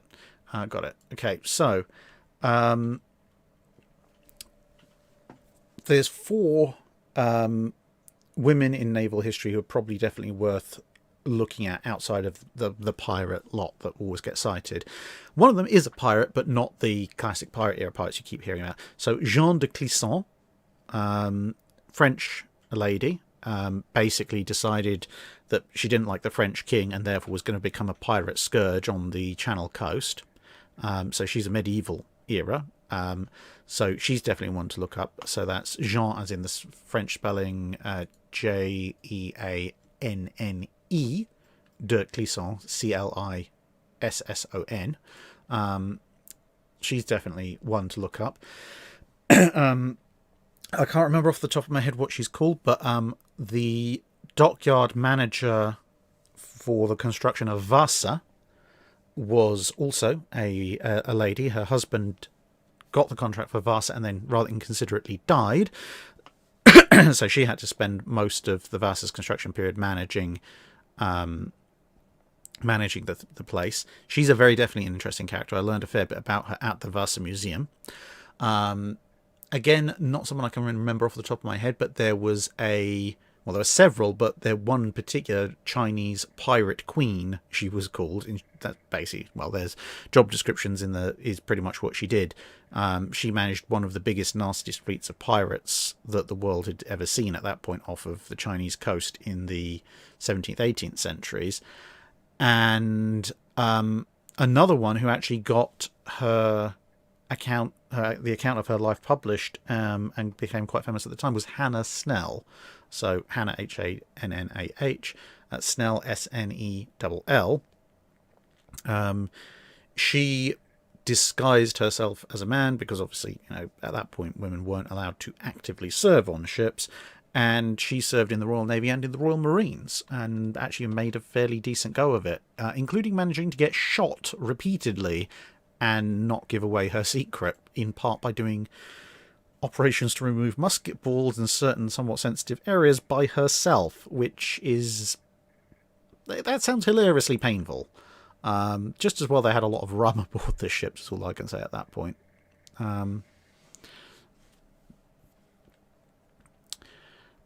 Jim Smitty asks, in a world without a naval treaty system that capped tonnage or gun size, what would have been the fate of 8-inch or larger armed cruisers? Would various nations have stuck with 6-inch armed cruisers, or would there have been something akin to the battlecruiser concept of building a cruiser larger and mean enough to deal with the 6-inch cruisers, or would most nations have left well alone and stuck with the 6-inch cruisers as scouts for the fleet? I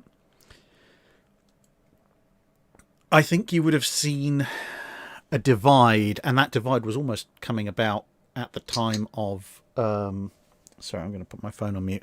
That divide was actually coming around about the time... Everyone's messaging me. Please stop. Right. Sorry. Yeah, that was coming about already before the Washington Treaty put the caps on it. So you would have, almost like in the Victorian period where you saw... In the late Victorian period where you saw the first and second class protected cruisers, or then you saw armoured cruisers and protected cruisers developing out of that and so forth, you would probably see this divergence where you would have the small 6-inch armed fleet scout cruisers, so something in the 6,000 to 8,000 ton range, so C-class, D-class, E-class, Omaha, that kind of thing, probably evolving into something that resembles a Leander class. Those would be your kind of general commerce protection ships, fleet scouts, etc., etc. But you would then have this heavier cruiser line developing, starting off obviously with things like the Tenryus, the Hawkins, the Pensacola's, which would be your 7.5, 8-inch gunships, and they would probably continue to evolve into this upper niche. Probably you'd start to see them capping out. You'd see one or two things. They'd either start capping out at around the kind of 9.2, 9.5, 10-inch gun phase, basically probably just below 10-inch.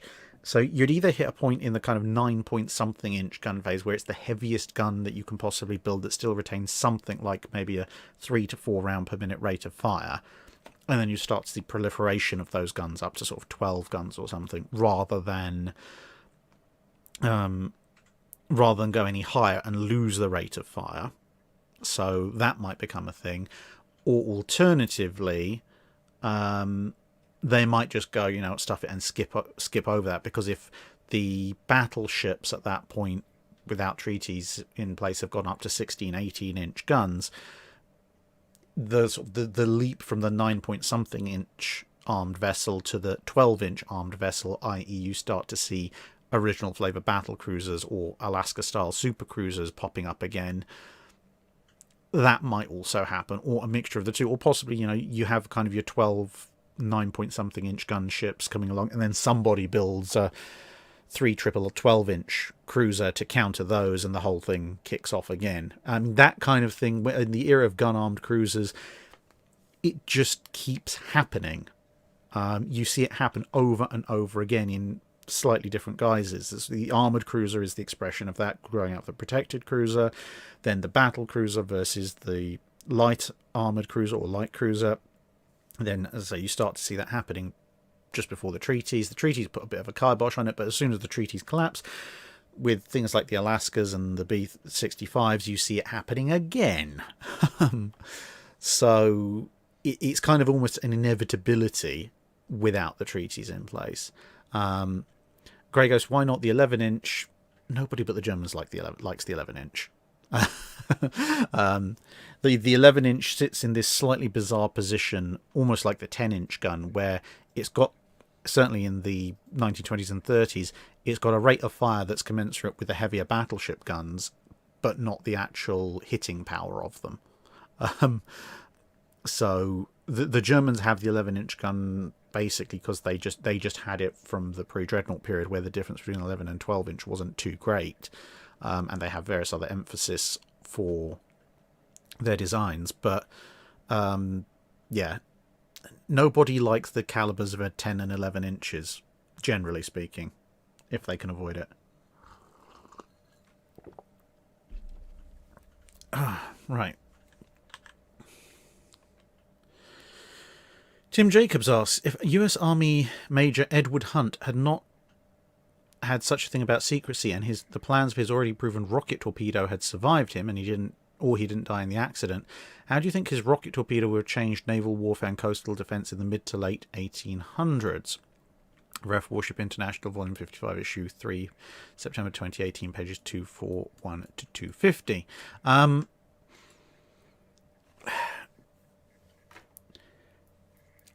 I don't think it would have been a novelty weapon, but to be honest, I don't think it would have affected naval technology all that much. They had rockets at the time.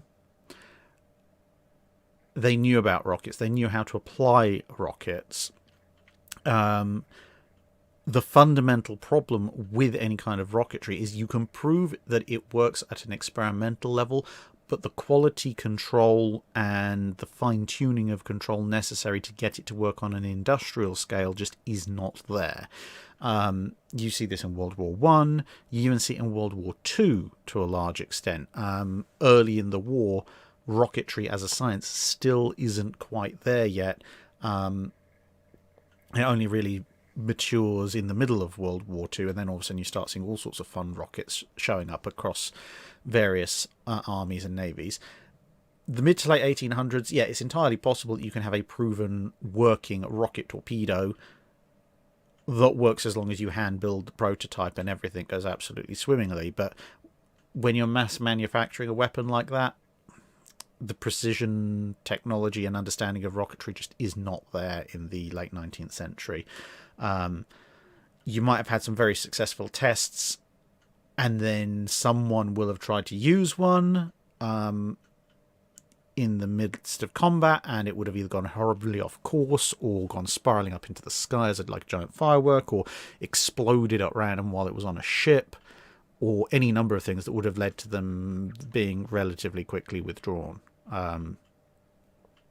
Unfortunately, that's the fate of a lot of different weapons that we would recognize today. At least we recognize their ancestral forms being developed in the late 19th century. They had the ideas, they had the basics of the technology to make it work, but the scale and the reliability just isn't quite there to actually make it a general viable system.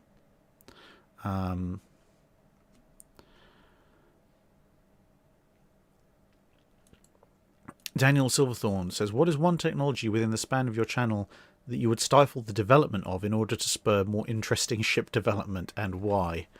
To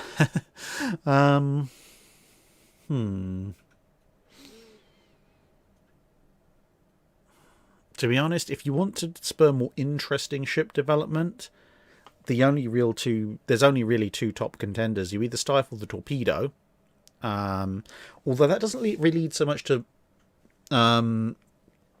more interesting ship development, as it just forces it down a different line. Because if you stifle the development of the torpedo, then there's no reason to have torpedo boats, no reason to have torpedo boat destroyers, no reason to even really have some of the smaller anti-torpedo boat cruisers that were developed. So warship design remains at kind of the colonial cruiser, the large cruiser, and the capital ship, without having to worry about the risks of torpedo attack. Actually, tactics as a whole are quite different, because you can now afford to have large cruisers or battleships in small squadrons sailing around the seas quite happy, because they know they're pretty much invulnerable to attack by anything other than a peer-sized fleet without torpedoes. So, I mean, torpedoes would be one thing, and the other obvious one is aircraft. You stifle the development of aircraft, and surface ships remain king of the seas. You don't need to put a load of displacement and crew into anti-aircraft batteries, so that'll change things a lot. Although at that point you're letting torpedoes come through, so you're still going to have destroyers and small cruisers and all that kind of thing. Ferris asks, suppose the government of France managed to get the Normandy and Lyon classes completed in time for World War I. Well, that would be impressive, considering the Lyons hadn't even been laid down by the start of World War I. How does this affect the Italian response to them? Do we still get the Littorias and the Richelieus, or do we wind up with ever-increasing and absurd numbers of turret farms? The Normandies and Lyons were kind of a dead end. The quad gun design, the quad gun work, was very useful and would obviously be applied in the Dunkirks and the Richelieus later on. But one of the major driving reasons behind the Normandy and Lyon designs in the first place was simply that French infrastructure couldn't build ships bigger. And if they couldn't build ships bigger, they couldn't build ships with a meaningful number of larger weapons. And thus, it was the only way to do it was to stick more smaller guns on their ships and hope that they could get away with that, because then you could make the ships slightly shorter, which meant you could fit them into existing infrastructure. I suppose there's a twofold element to it. One is the Normandy and Lyons, if they're completed, I think more realistically, in time for the end of World War I, then they're not going to need to keep the they can't afford to keep the Corbeils and Britannias around, and they won't want to either. So the interwar French fleet will look a bit stronger. The Italians, of course, they'll want bigger ships as well, so they'll probably be forced to complete the Francesco Caracciolo class of 15-inch ships and probably ditch some of their older ships as well. But long term, I don't think that's actually really going to affect the fast battleship development, because whatever they build, the Caracciolo's, the Leons, etc., they're all going to be out of date to varying degrees by the mid to late 1930s without modernizations. And given that the Littorias and Richelieus represent treaty-ish designs that represent 15, 20 years more technological advancement, they're probably going to reflect around about that much.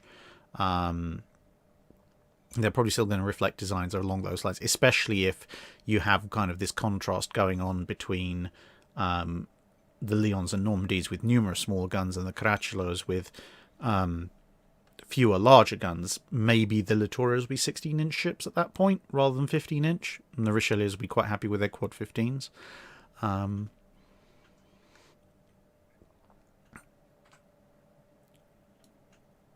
William Morgan asks, with regards to warship rigidity and flexibility, have any warships actually broken up due to weather?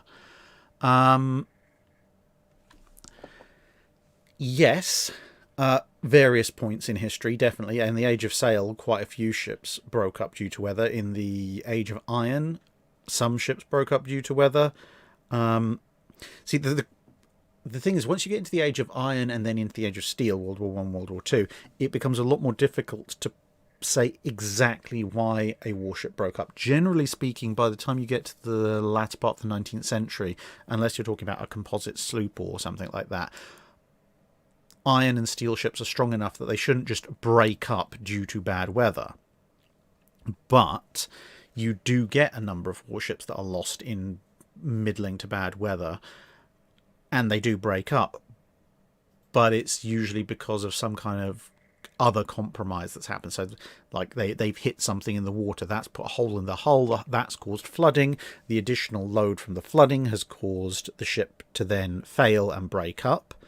So is that the weather that's causing it to break up? Technically, yes. The weather action is what's breaking the ship up. But the ship wouldn't have broken up if its hull hadn't otherwise been breached. But then the debris only hit it or ran into a rock or anything because of the weather. So how much does that translate into the weather causing it to break up or not? I don't strictly know in terms of the question. Wooden warships, as I say, yeah, definitely, and quite a number of them did break up and work themselves to pieces purely due to weather. But the thing is, you've got to remember, even today, even the best built ship these days, when it comes to sailing in really rough weather, is only going to stay together if it stays on course, i.e. doesn't go broadside onto the waves, and if the hull remains intact enough so that the design calculations that have been done for stress and strain remain true.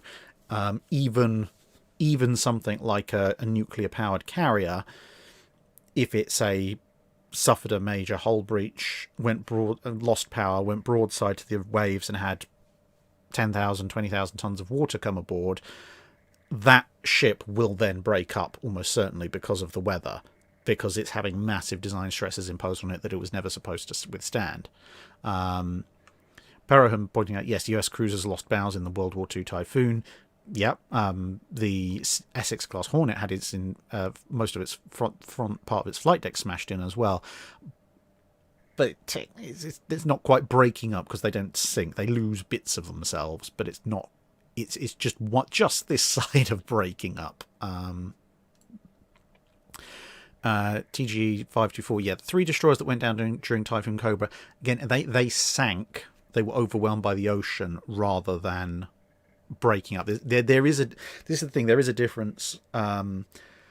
The breaking up in the context of the question that was being asked is basically the weather physically shatters the ship, pulls it apart into its component pieces such that it sinks. The weather can sink a ship without actually breaking it up, capsize it, roll it over, just hit it with so much water that it pours in and loses buoyancy, that kind of stuff. The ship itself might go down in one piece, it hasn't broken up, but is still sunk by the weather.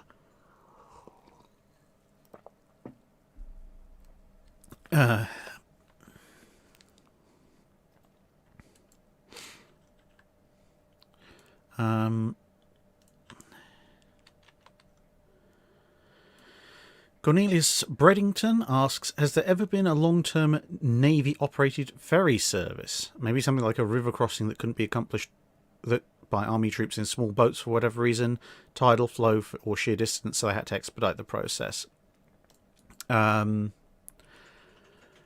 Long-term Navy-operated ferry service, I don't think so, unless it's an internal service within a base. Taking people from one side or the other of a naval base. Obviously, that would be a long-term Navy-operated ferry service.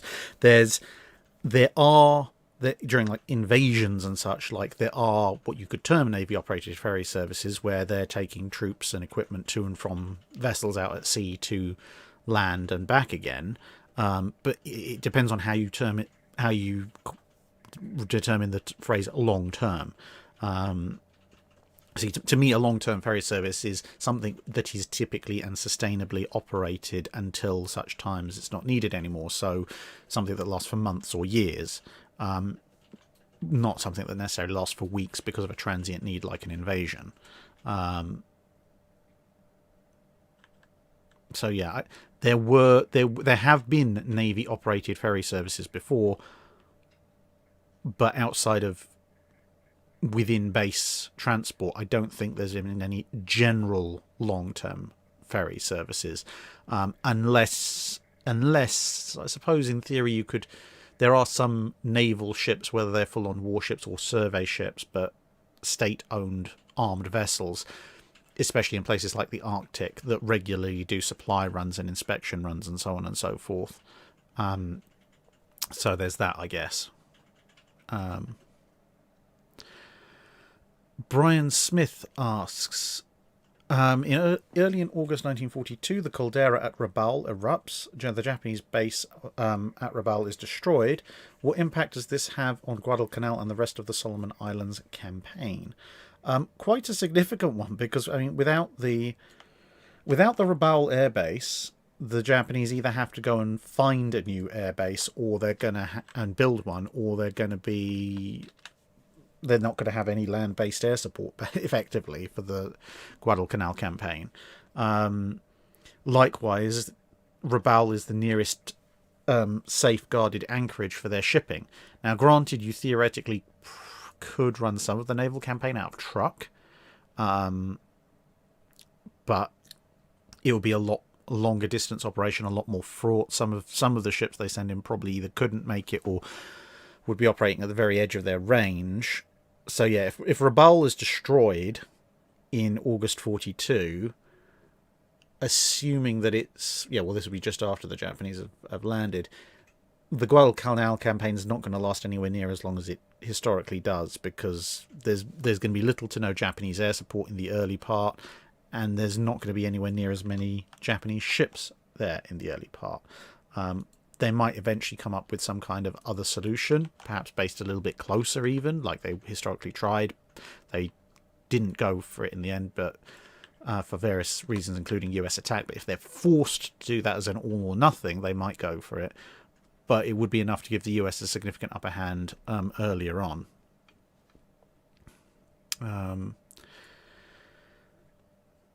Sky, if Germany had been able to complete their aircraft carriers, how would the outcome of the War of Sea have been different, if at all? Not very much.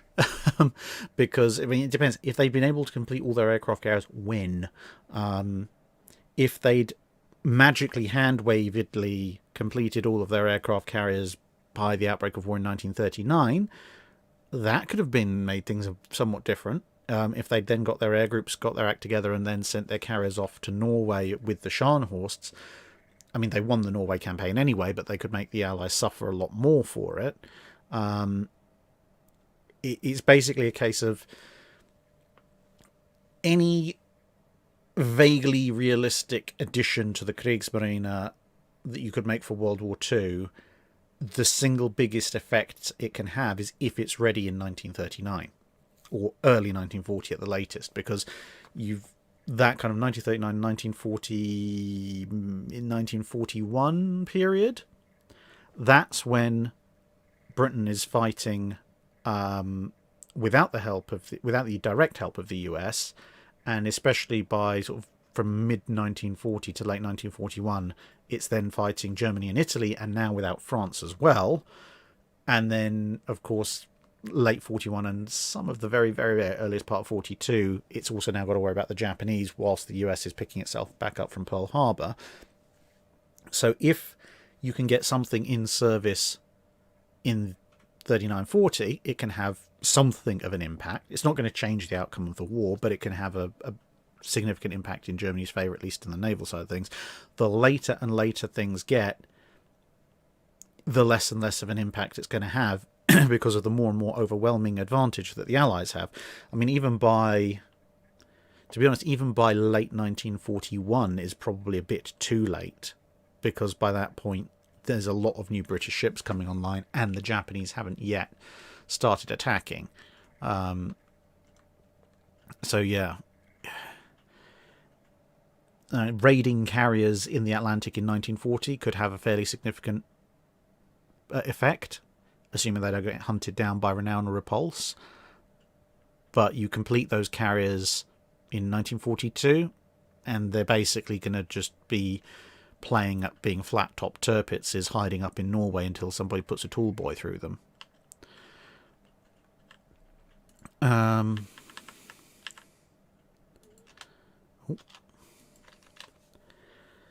Classe Cornate. If the French had mustered everyone on the continent to attack Britain in 1865 to crush their naval superiority, would it have a chance at working? 1865. Europe. In theory, if you could kind of snap your fingers, wave your hands, and suddenly all the European fleets appear on in the Atlantic French ports, then yes, you could make it work. Because, I mean, there's not a tremendous number of ships in most fleets, but, you know, when you add the Austro-Hungarian fleet to the Italian fleet, to the Spanish fleet, to the Danish fleet, to the various Scandinavian fleets, etc., etc., etc., the numbers begin to add up.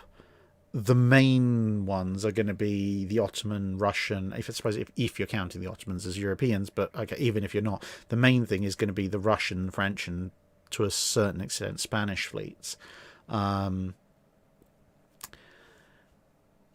Combined, plus all the other European fleets rushing in, yes, there's enough to overwhelm the Royal Navy there, assuming that they've all got this kind of hive mind, we are all going to work together. Realistically, they'd probably just take the opportunity to shoot each other to pieces in the Bay of Biscay, but if they somehow manage to muster all of those naval forces, then yes, the sheer numbers, apart from anything else, are going to overwhelm the Royal Navy. But it will be a very, very bloody battle, because some of those navies are very good, others not so much.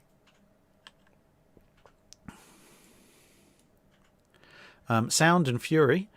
What is the actual practical difference between submerged and non-submerged torpedo tubes and launchers? Okay, so a non-submerged, a deck-mounted torpedo launcher or similar, is a lot more vulnerable to incoming fire because it's more exposed. But it's also got a slightly quicker and wider range of action, because obviously it can just train backwards and forwards quite easily in the air. You can also get a greater initial spread from them, because you can put triple, quadruple, quintuple launchers for, relatively speaking, low impact. But usually, unless you're the Japanese, you don't have any reload, so you get a nice big alpha strike and a fairly wide range of bearings, and usually that's it, plus the vulnerability of if you get hit, that could go badly for you. Submerged torpedo launchers, on the other hand, for capital ships at least, will tend to be 1 or 2 tubes, so you don't get that initial alpha strike capability that you do with the surface ones. On the other hand, they're generally, for obvious reasons, somewhat better protected than the surface ones, although if you do take a hit that floods your torpedo rooms, that's generally going to be very bad for you. Just ask Lutzow. The flip side is that you can fit significantly heavier torpedoes if you want, like the 24.5-inch ones on Rodney, that you wouldn't necessarily want to try catapulting off a deck through a deck launcher. And because they're underwater and they've got more limited ranges of traverse, they can't be used at as high a speed as the deck launchers can be, but you do have a more sustained rate of fire because you have this big torpedo room. You could have a dozen or more torpedoes there, and you can just keep firing them off one after the other, as opposed to on the deck, as say, where you get a kind of a one and done mass salvo. So those are the main practical differences on a capital ship you're going to have between the submerged and non-submerged tubes. Wayne Borean. Silly alternate history. Replace Yamamoto with tenacious Tanaka as head of the Japanese Navy. And take a wild guess. Would World War II still happen? If so, would it start the same way? And how would this impact ship design? For the purpose of this, assume Tanaka is the same age of Yamamoto.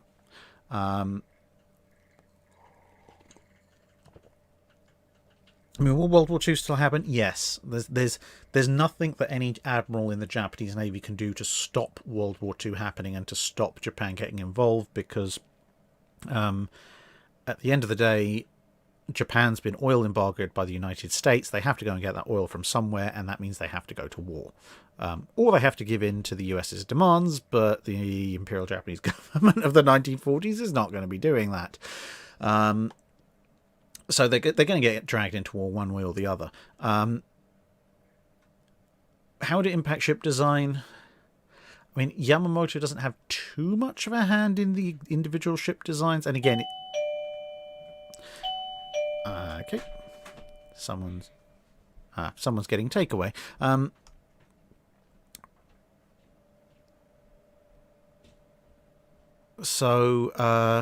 Anyway, where was I? Yes, Tanaka in charge. Again, ship design is the responsibility of a much wider range of admirals and committees and staffs than any individual person. So Tanaka might have some influence in the general drift of how things go, but it's not going to be, he's not going to rework the entire Japanese fleet away from building the Yamatos, etc. Just all on his own. His single biggest impact will be on his tactics. Tanaka was a somewhat more practical, less given to massively over-complex plans than Yamamoto was, which probably means that overall this level of Japanese success might go up. I mean, hilariously complex plans, when they kind of go right, like Pearl Harbor, can have some fairly spectacular impacts, but how many spectacular, incredibly complex plans that Yamamoto put together almost worked but didn't quite because some small part of them went wrong. I have a feeling Tanaka's plans will be a bit more direct. They might still fail, but overall will probably have a slightly higher chance of success.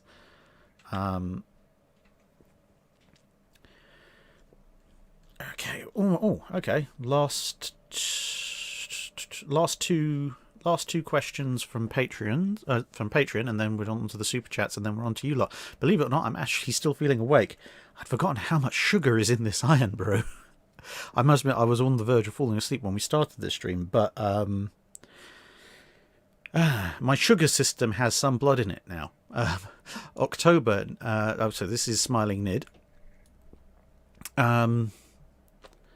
If due to reasons possibly related to the Congos at the Battle of Jutland, Imperial Japan and China switch sides in the 1930s, what are the effects that this would have had on the war in Europe, assuming Poland is still invaded on time? What forces could Japan send? What could they do when they get there? Okay, so basically Japan joins the war on the side of the Allies. The single biggest issue, actually, that's going to happen there is going to be pressure between the US and Japan. Because if Japan has joined the war in Europe on the side of the British and the French, obviously the British and the French are going to want the Japanese to be able to help as much as possible. So they're going to be asking the US, look, can you back off on the oil embargo so that we can fight this war? But without the US being actively involved in the war in Europe, they don't have a tremendous amount of reasons to actually do that. So that could lead to a lot of tension in that realm of things. But in terms of what the Japanese could send to help with the war in Europe, I guess maybe the British maybe say to the Japanese, well, see, this is the problem. The Japanese, they need the oil. If the Americans won't let up on the embargo, the only way for the Japanese to get the oil peacefully would be to trade with the Dutch or the British. But if they do that, then America's going to see them as trying to break the American embargo, which could lead to the deterioration of relations with America, which the British and the French and the Dutch don't want. But then if they don't help, then that's going to drive Japan away. So it puts them in a bit of a catch-22, and basically everything's in America's court to see what happens. But if we assume for a moment that some kind of equanimity is managed, maybe somehow, I don't know exactly how, because I wouldn't trust it, but maybe the Americans are persuaded that they will release just enough oil for operations where Japan is helping out the allies in Europe, and or something. Maybe America will sell Japan oil and it will be shipped to Europe, so the Japanese can go to Europe and they can use the oil in operations in Europe, but obviously they can't take it back with them, or something like that. I don't know, but we're going to hand wave that out for the moment. What forces could Japan send to the war in Europe? The Congo class would be very welcome, helping to hunt down helping to hunt down the German raiders early in the war. Obviously, Japan's not got the world's best anti-submarine warfare efforts, so probably don't count on them for too much for that. Japanese cruisers in the Mediterranean, if they want to send a squadron of Atago or Takaos over to play ball, that would be amusing. I mean, yeah, Japanese long-range 8-inch gunfire and long-lance torpedoes versus Italian long-range 8-inch gunfire would be quite fun to behold. In terms of carriers, the thing is, the Japanese aren't going to send everything, because they've still got their own war to fight. They've still got their own security to manage. So yeah, I can see them maybe sending a couple of Congos to help out in the Atlantic, or maybe send a couple of Congos and a carrier or two to the Indian Ocean to relieve Allied forces there so they can go to the Atlantic.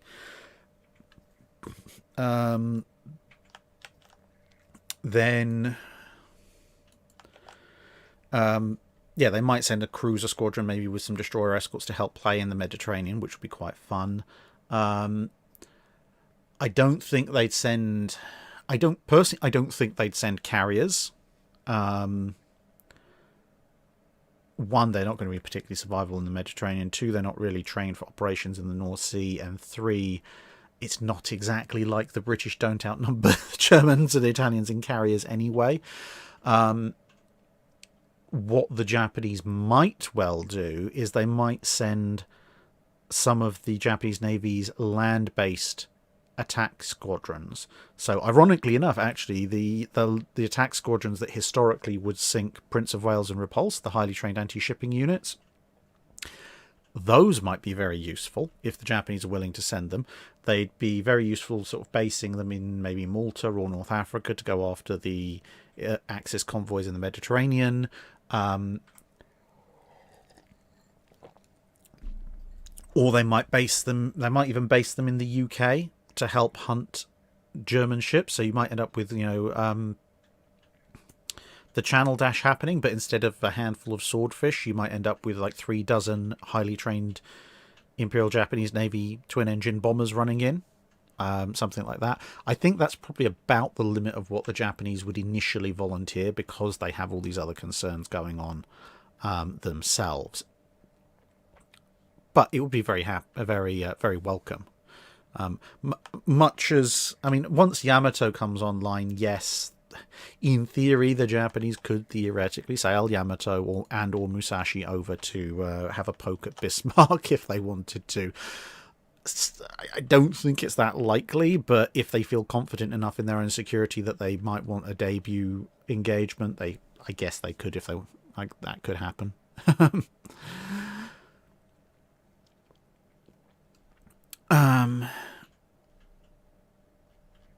Right, so that, I think, wraps up the Patreon questions. So I will move through the Super Chat questions now. Frank Spazzato asks, the final date of your channel should be December 31st, 1955. Stalin's death and Khrushchev's love of missiles throws the Cold War fully into the new era, leading to the end of the Stalingrad battleships, USS Forrestal commissioned in October, etc.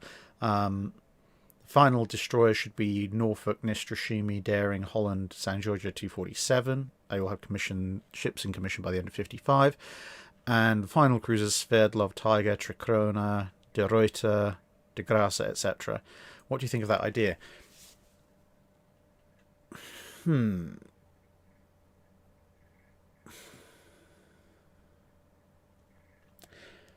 Yeah, all right, let's go for that. I mean, to be fair, I've already done the Tiger class cruisers.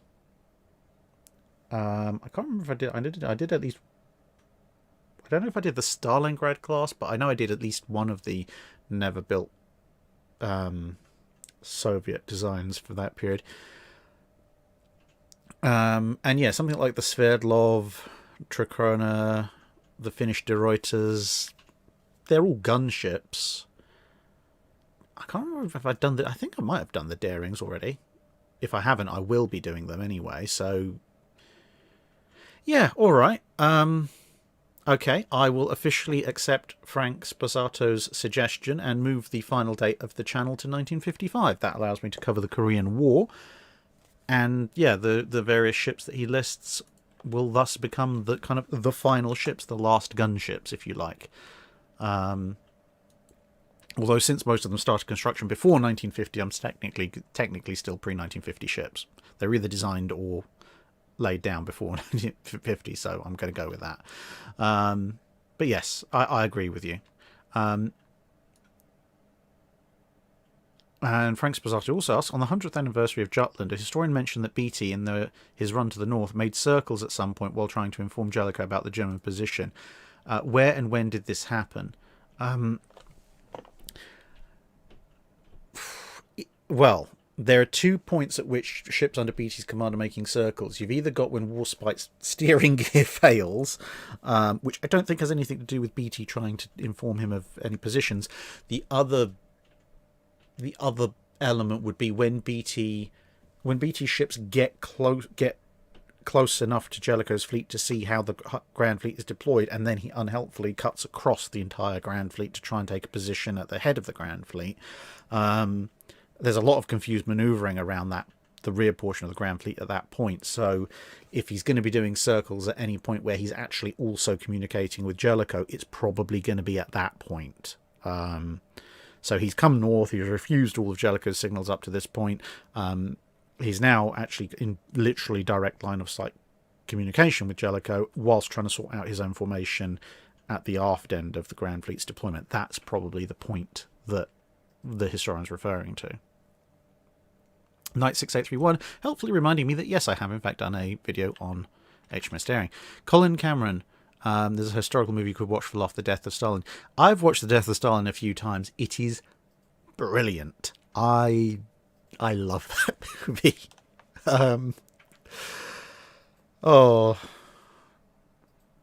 It is such a great comedy. My favourite character is Zhukov.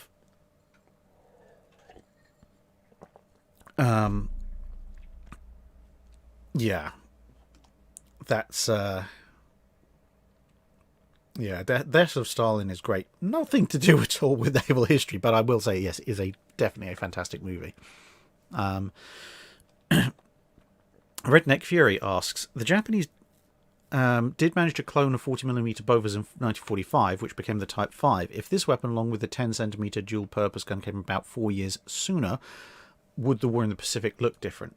Yes. If the Japanese have got 100mm dual-purpose guns instead of 5-inch mounts, and they've got clone 40mm instead of the 25s, their anti-aircraft capability is going to take a massive leap, which in turn is going to be obviously something of a problem for the US pilots, because for all that it was a terrible weapon, the Japanese were incredibly enthusiastic about covering everything in 25mm, almost but not quite to the same extent that the Americans were enthusiastic about covering everything in 20mm Oerlikon and 40mm Bofors. So if they've got a decent rapid-firing dual-purpose heavy AA gun and a bunch of cloned 40mm, they could make life very difficult and very painful for the US airmen. Is it going to change the outcome of the war in the Pacific? No. What it will do is it will probably lead to the death of the dive bomber a lot sooner, because dive bombers don't have a choice. They have to go in and commit to getting quite close to the enemy before they drop their weapons. And that's where the 20mm and 40mm and the 5-inch shredded the Japanese dive bomber formations. So you will probably see the retirement of the Dauntless and the Helldiver a lot sooner in this scenario, or at least the significant diminishment of their roles. And then the Avenger, because of the advances that would come about allowing the Avenger to launch its torpedoes from further away and higher, the torpedo bomber would probably still stick around, but probably become the primary strike element. And with the diminishment of the dive bombers, you probably see actually a lot more fighters, because the role that you see some of the Hellcats, etc., playing in the latter part of the Pacific campaign, where they're strafing the Japanese ships' decks to keep the heads down on the Japanese AA crews, and hopefully knock them out as well, that will probably actually become even more important to the whole thing. So American attack waves would consist probably of large portions of American fighters with lightweight bombs and obviously machine guns strafing the decks to suppress Japanese AA, and then torpedo bombers coming in to try and finish the job. Knight 6831, wouldn't the Japanese go for a combo of 5-inch Type 98, 40mm Type 5 and 25mm Type 96? To be honest, given the weight and performance of the 25mm versus the weight and performance of the 40mm, if they can produce large numbers of 40mm in 1940, there isn't really any reason to keep building the 25mm. With a 5-inch,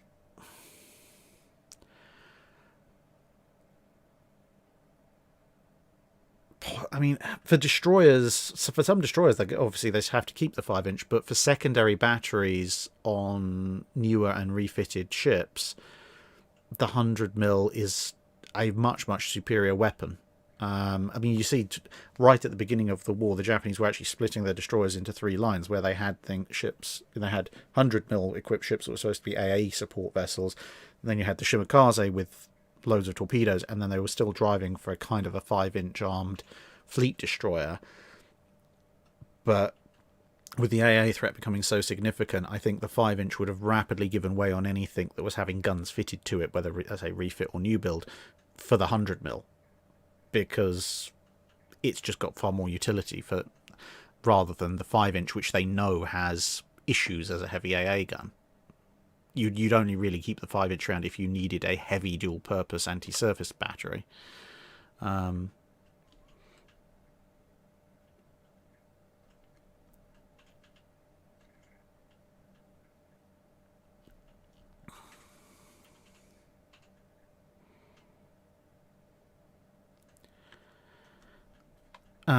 Frank Sposato again. Two scenes in the movie of von Spee's voyage I would like to see would be his fleet anchored off Easter Island and the German sailor reading War of the Worlds and seeing tripod master the battlecruisers chasing them. Yeah, I'd agree with that. Yeah, I mean, to be honest, the Scharnhorst, especially the Scharnhorst armoured cruisers, were pretty nice looking ships. But yes, a German sailor reading War of the Worlds and then seeing tripod masts of battle cruisers coming up behind them would be a little bit of a poignant thing. I mean, to be honest, that the whole voyage, von Spee's voyage, would make an excellent movie or miniseries. Again, if anyone wanted to fund that. Sage of Irrelevance. Would Lion, Princess Royal and Tiger have made better carrier conversions than Courageous, Glorious and Furious? That's a good question. I'm just going to check some figures quickly.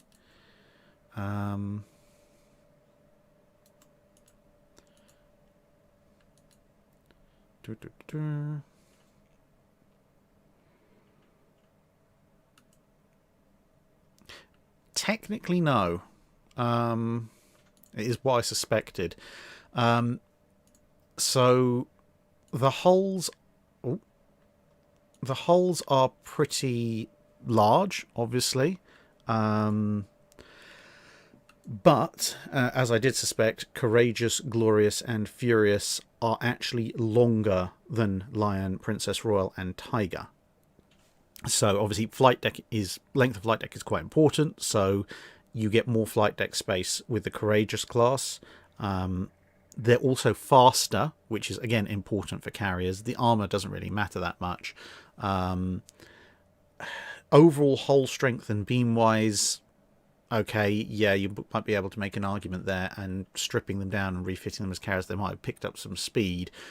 But broadly speaking, in terms of absolute size of hull available, Courageous class make more sense, and also by the time the conversions are being undertaken, Lion, Princess Royal and to a lesser extent Tiger have been run quite hard by World War One, so their remaining service life isn't going to be as much. I'm not saying Lion, Princess Royal and Tiger wouldn't have made decent carrier conversions. They would have. But in as much as, a 20-ish thousand ton, the 20,000 ton conversion carrier, the Courageous class were probably about as the best you were going to find.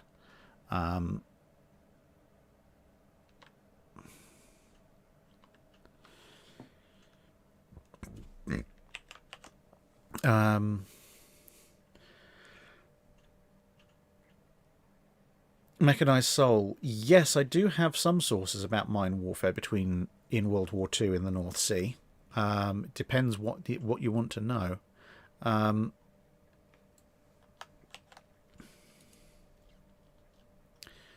Right.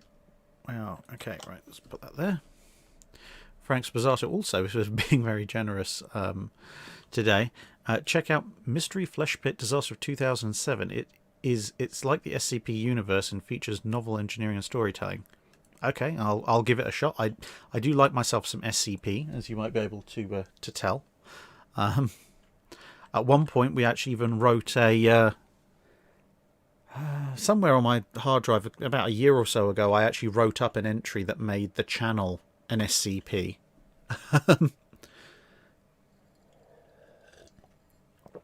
So yeah. I should probably finish that at some point. Hendog 1000 asks, Admiral Scheer and a translator are transported to 30 minutes before the Battle of Samar. Meanwhile, Admiral Kurita and a translator are transported to 30 minutes prior to the High Seas Fleet sailing for Jutland. How both battles affected? Well, if Scheer and a translator are popped into command of the Japanese fleet at the Battle of Samar, he's going to have no idea what an aircraft carrier is. He'll be able to make some, obviously, decent sense of the Japanese ships. They're just bigger versions of stuff he already knows about.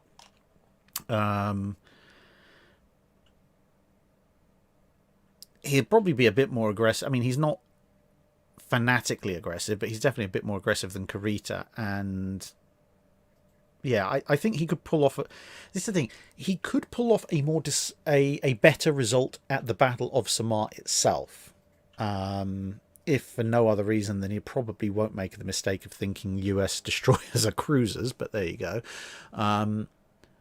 So yeah, he'll probably give a better accounting for the Japanese fleet at the Battle of Samar, but oddly enough, that might actually lead to a worse outcome for the Japanese Navy overall, because they'll fight their way through Taffy 3, keep going south, and of course that will give time for Lee to come down and cut off his escape, which then means he'll get horribly crushed.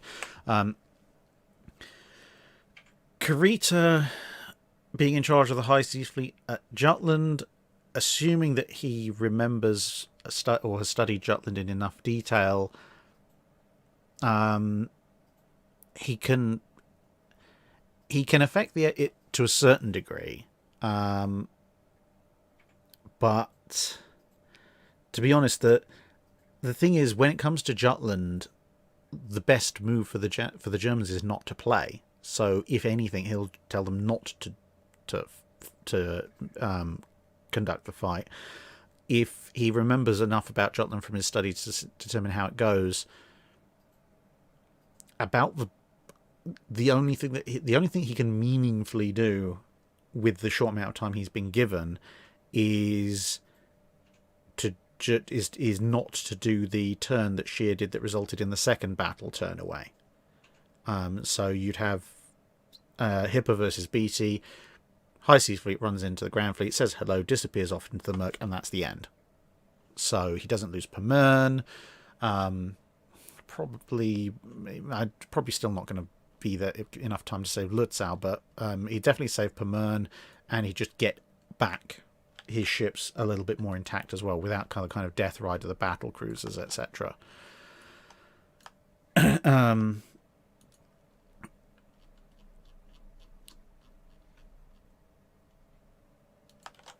If he had a bit more time, that's another matter, but he doesn't.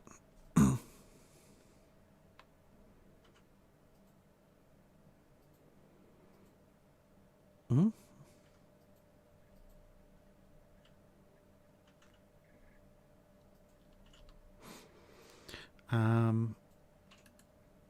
Derp Squad, wouldn't Kurita be arrested pretty much immediately given that Germany and Japan are at war? I mean, yes, technically, but I think the spirit of the question was, what if Kurita was in command? Yeah, technically, like, strange Japanese person has replaced Admiral Scheer. Clearly this is an imposter, but there's no airlock. Dustin McDevitt asks, a ship of the line would lose 11 out of 10 times against anything modern. What about sending a ship of the line back in time? How many ancient triremes would it take to sink or capture a first or second rate? To be honest, is probably, if you're talking about triremes against a first rate, how many triremes do you have to send in before the first rate starts running out of ammunition? I mean, they can't meaningfully board it. Its sides are far too high. If they try and get close, they're going to get grape-shotted to death. As was shown at the Battle of Lepanto, lightweight galley-style rowing ships can be shattered stem to stern by a handful of heavy cannonballs. And the sides of a ship of the line and the mass of a ship of the line are just so great that you could ram them with triremes, and all you'd end up doing would have a bunch of trireme ram bows annoyingly stuck in the side of your hull. Plus, if the wind picks up, the ship of the line can just sail away from them and stay ahead of them. So how many? Yeah, it'll basically be a case of, can we either run you out of ammunition or surround you with so many ships you can't move and you can't kill everybody before they've somehow figured out how to climb aboard.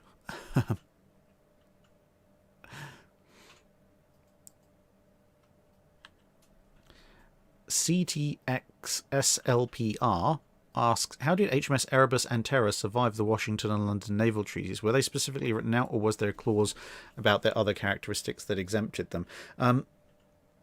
Basically, well, the treaty does make mention of monitors and such, but basically they fall so outside of the things that were trying to be regulated that they kind of don't actually count, because Remember, cruisers were defined as ships of up to 10,000 tons with up to 8-inch guns, and anything bigger than that was a capital ship. But the monitors are less than 10,000 tons, but they have 15-inch guns. So they don't fit any definition. They're not capital ships because they don't displace enough. They're not cruisers because they've got oversized guns. They're definitely not destroyers.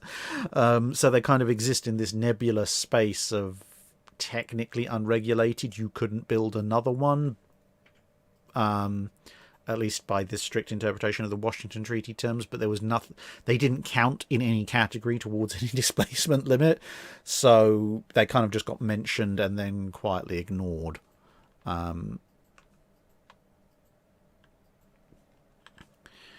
Royo asks, knowing what we know now, would USS Washington have been a more effective battleship at Guadalcanal with 3 Quad 14 or 3 Triple 16? Much of a muchness, to be honest. I mean, Washington only ever really got the chance to throw down with another capital ship against Hiroshima, and at that kind of range, it really wouldn't have mattered whether you were hitting it with 16 or 14-inch guns. You would have just wrecked it regardless. I suppose you might have wrecked it a little bit more if you're firing 12-gun broadsides instead of 9-gun broadsides. So you fire the same number of broadsides, you hit it with more shells. They're going to do about the same amount of damage, as I say, because they're just going to punch through. They could punch through anything that Hiroshima's got defensive-wise there. Sure, bombardment-wise, again, you hit the enemy coast with 12 high-explosive 14-inch shells, probably going to have a slightly greater effect than 9 16-inch shells, just because you have more explosions in more places. So it might be marginally better, but for the amount of times it actually got to use its main guns in anger, it's pretty much near as makes no difference.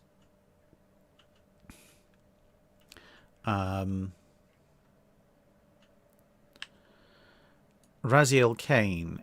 History taught here of the Royal Australian Navy is all World War I and World War II. Is there anything worth a mention prior or in between? And was Australia ever considered as a great spot to be the Empire's Pearl Harbor? Australia was kind of a backup to the Empire's Pearl Harbor. The Empire's Pearl Harbor was meant to be Singapore. Yeah, that worked out well. If they'd gone for Darwin being the Empire's Pearl Harbor, it might well have been a slightly different story for the Pacific conflict. The main problem with Australia was, although it was in the vicinity and obviously had a relatively significant support base going for it, as far as British interwar concerns lay, it was a bit too far south, because obviously you had British Malaya, Ceylon, India, all of that kind of stuff, and Singapore was Hong Kong, and Singapore was nicely in the middle of that, much closer to the action, if you like, whereas Australia would have required sailing to there and back.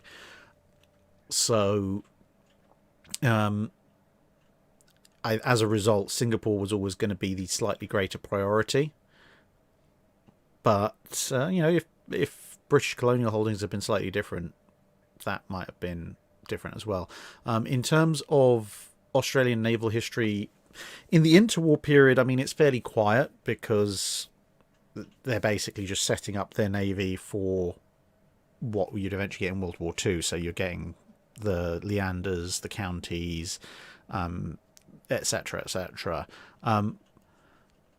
Prior to World War One, there's actually quite a lot of interesting stuff going on. So obviously you've got Cerberus going back to the foundation of the Royal Australian Navy, but there is going to be a video coming in the hopefully next couple of months about what was the Royal Australian Navy before it was the Royal Australian Navy, back when it was the various individual Australian states' navies. That's actually a very interesting time period, because the various Australian states were building their own small navies for their own purposes, which represent a lot of very interesting ship designs that are slightly removed from what the big navies are building in large numbers in terms of fleets.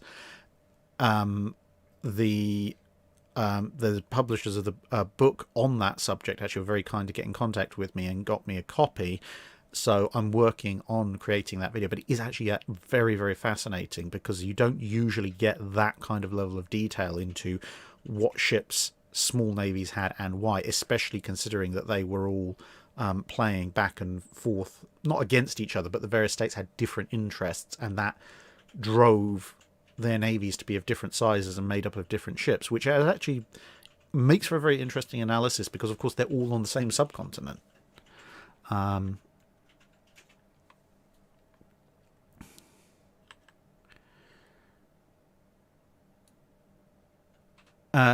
White Lancer, as I said earlier, haven't seen Greyhound yet. I do need to get around to it. I'll probably see it at some point this winter now that I've got a little bit more time on my hands. But put it this way, when I get a chance to see Greyhound, I will probably mention it at length in a dry dock at some point after I've answered other questions, maybe in one of the regular ones.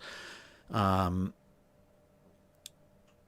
a little bit wary of doing any more movie reviews for the moment because of the whole Studio Canal U571 movie review debacle, where they're still being idiots. But I mean, if I can get that resolved and I can get my ducks lined up on it, then maybe I'll be tempted to look at a few more. But as I said before, at the moment, until I can get that issue sorted out more positively, if I've got 2 or 3 hours to burn, I'm either going to want to go and watch something completely off the wall, like Dune recently, very good movie actually, I think. Give me an ornithopter any time of day. Or if it's going to be naval related and I'm going to spend 2 or 3 hours doing something fun, I'm probably actually going to just be reading one of my reference books, or painting some models or something like that.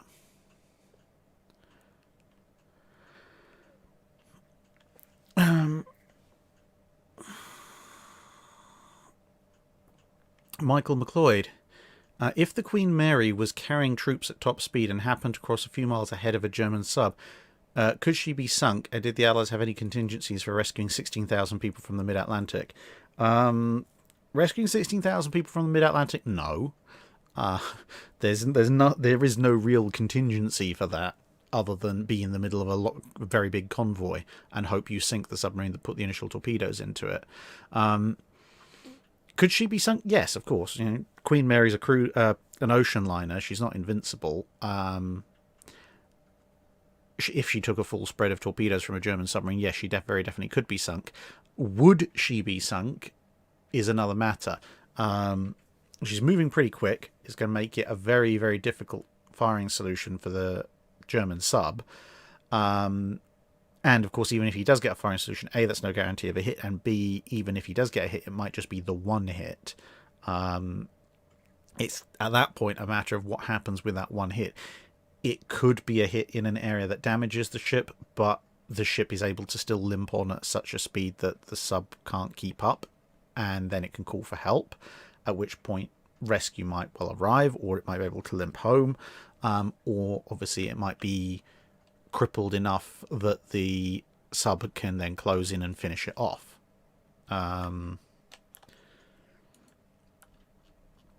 So yeah, there's a lot of options, but yes, it could be sunk. It could have been sunk if something had gone horribly wrong, and if it had, probably most of the people aboard would have died horribly.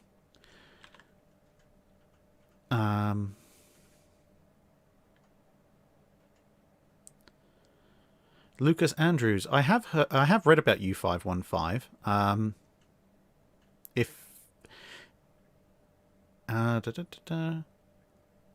Okay, I don't know. Is Werner Henke still around?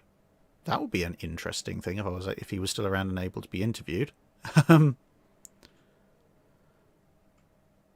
Yeah, I have heard about 515. Let me know. Showtime 100, wasn't Queen Mary too fast for the U-boats to catch? Yes, that was the point. She sailed at full speed because the U-boats couldn't catch her, but the question was basically, what if she just happened to sail right past a U-boat, i.e. the U-boat was already there? A very unlikely circumstance, and I have a feeling that the British were leveraging every single bit of decoded Enigma, etc., to steer her away from the U-boats. But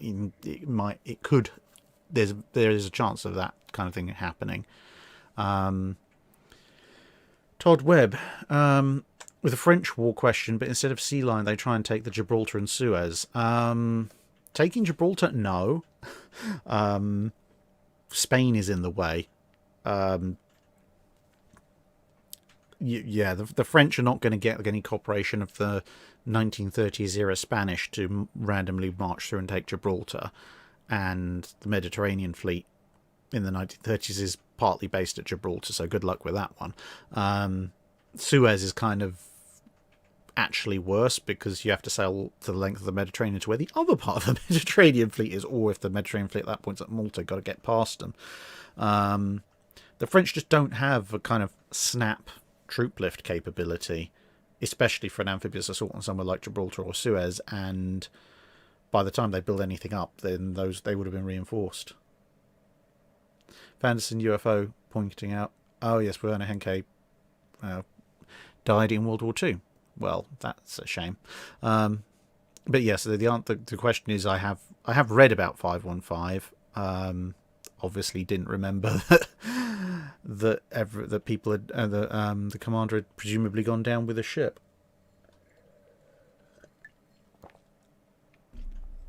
There's so many U-boats.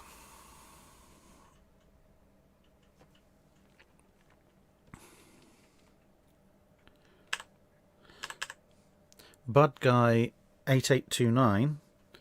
How do you see a German naval attack and limited invasion of the US around 1904 to force the end of the Monroe Doctrine go, and what would be the response of the British and the French? Lucas Andrews, he was shot dead when he tried to escape a prison camp. Okay, fair enough.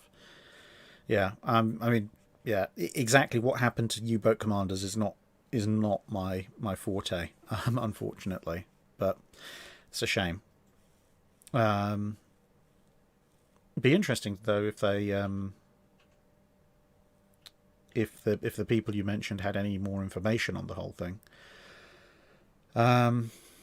Yeah, it always is a bit sad when someone survives the actual war and then ends up dying in something like an attempted breakout.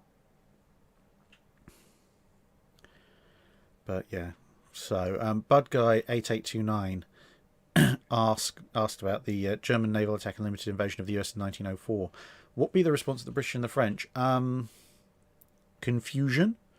Where's that Obi-Wan Kenobi visible confusion meme gone? Yeah, they'd be kind of watching watching this massive German fleet with loads of ships full of troops being assembled, getting very nervous about where exactly are the Germans taking this thing. And then the Germans go merrily sailing off down the channel, and everyone's like, okay, I'm not sure how this is all going to shake out. And then they just disappear across the Atlantic, and the next thing you know, they've invaded New York with 100,000 German troops. And everyone in Europe is going, what? Why? That was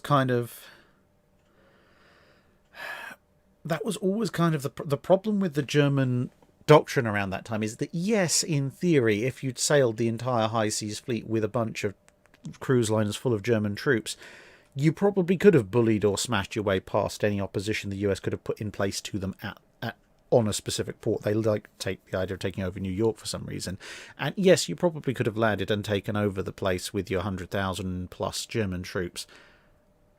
But then what? You have New York. Well done. Do you think the US is going to let you keep it? How are you going to feed your 100,000 troops once you've eaten everything in New York? If the US Navy has any sense, they'll probably just let you take it, gather their forces, and then harry you, because now you're fixed in a position and they're not.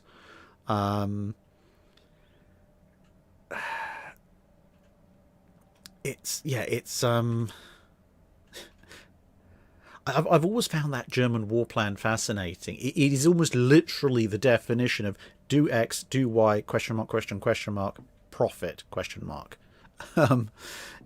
It's a thoroughly bizarre bit of thinking. I mean, yeah, even everybody else in Europe realised that just randomly taking one random US East Coast city probably isn't going to get the US to do what you want.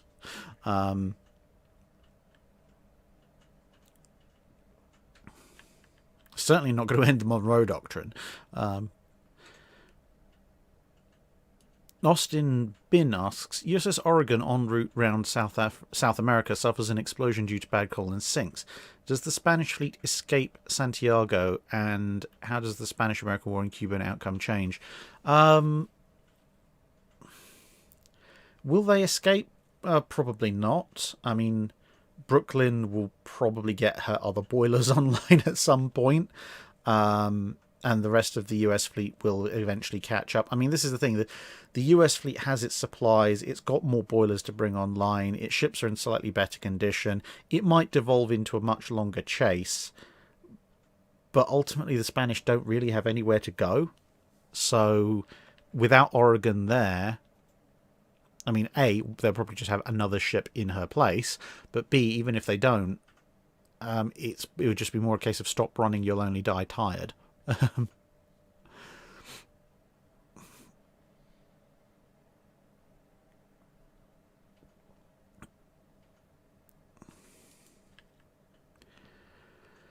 Russell asks, to my understanding there existed super armor piercing ammunition for small arms. I know of super charges for naval vessels. Did such super AP ammunition exist, or was there an attempt outside of the Mark 8? Well, as far as I'm aware, like, really good quality armor piercing ammo for small arms basically consists of this bullet is made of steel, not copper or lead. There was no specifically like super AP ammo for battleships. The AP ammo was as super as they could possibly make it. I mean, the thing is, with AP shells, they basically are maximizing the armor piercing penetration capabilities of the shell up to, but not quite to the point that it just becomes a solid lump of metal, because a solid shot theoretically offers you the best AP capability. It's just not going to do a tremendous amount compared to anything that's actually got an explosive warhead aboard. So, yeah, it's they're already pretty much as good as they're going to get at that point. The ways of making armor piercing ammo do better in penetration were mostly around refinements to the weight and velocity of the shell, rather than trying to, make the shell some kind of hyper sabot round or something. I mean, the mid-veil rounds the US was developing in World War I and just after were already ridiculously hard, and they actually found that just increased the chances of shatter after a point.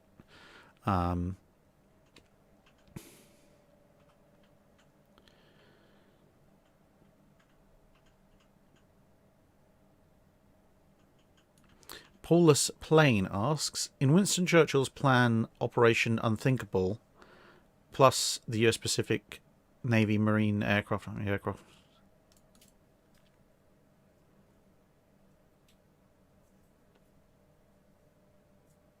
I don't understand that question. Sorry. Operation. Okay, I'm lost with that question. Nagato Class asks, in Napoleonic naval tactics, would a ship of the line made with more armour carrying boarders have been viable, targeting key enemies in a melee?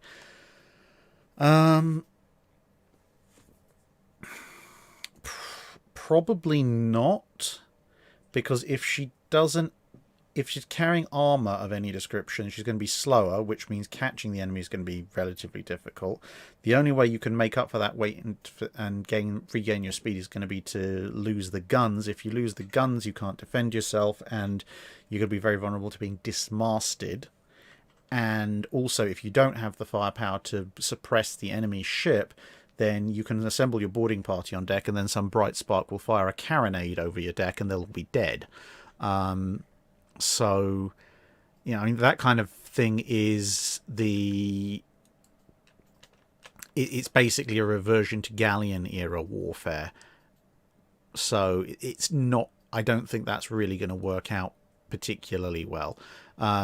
as Admiral Villeneuve, well, not Admiral Villeneuve, but as Captain Lucas on the Redoutable showed at Trafalgar, you could train your crew to be pretty good at boarding actions in the Age of Sail, and that would give you a an advantage once you ended up in that circumstance, but you still needed your gun crews. And if you have your gun crews and your guns and all the other stuff, then if increasing the number of people you have aboard and some kind of armor protection for them, it basically means you're going to end up in a situation where you can't actually catch anybody. You have to wait for them to come after you.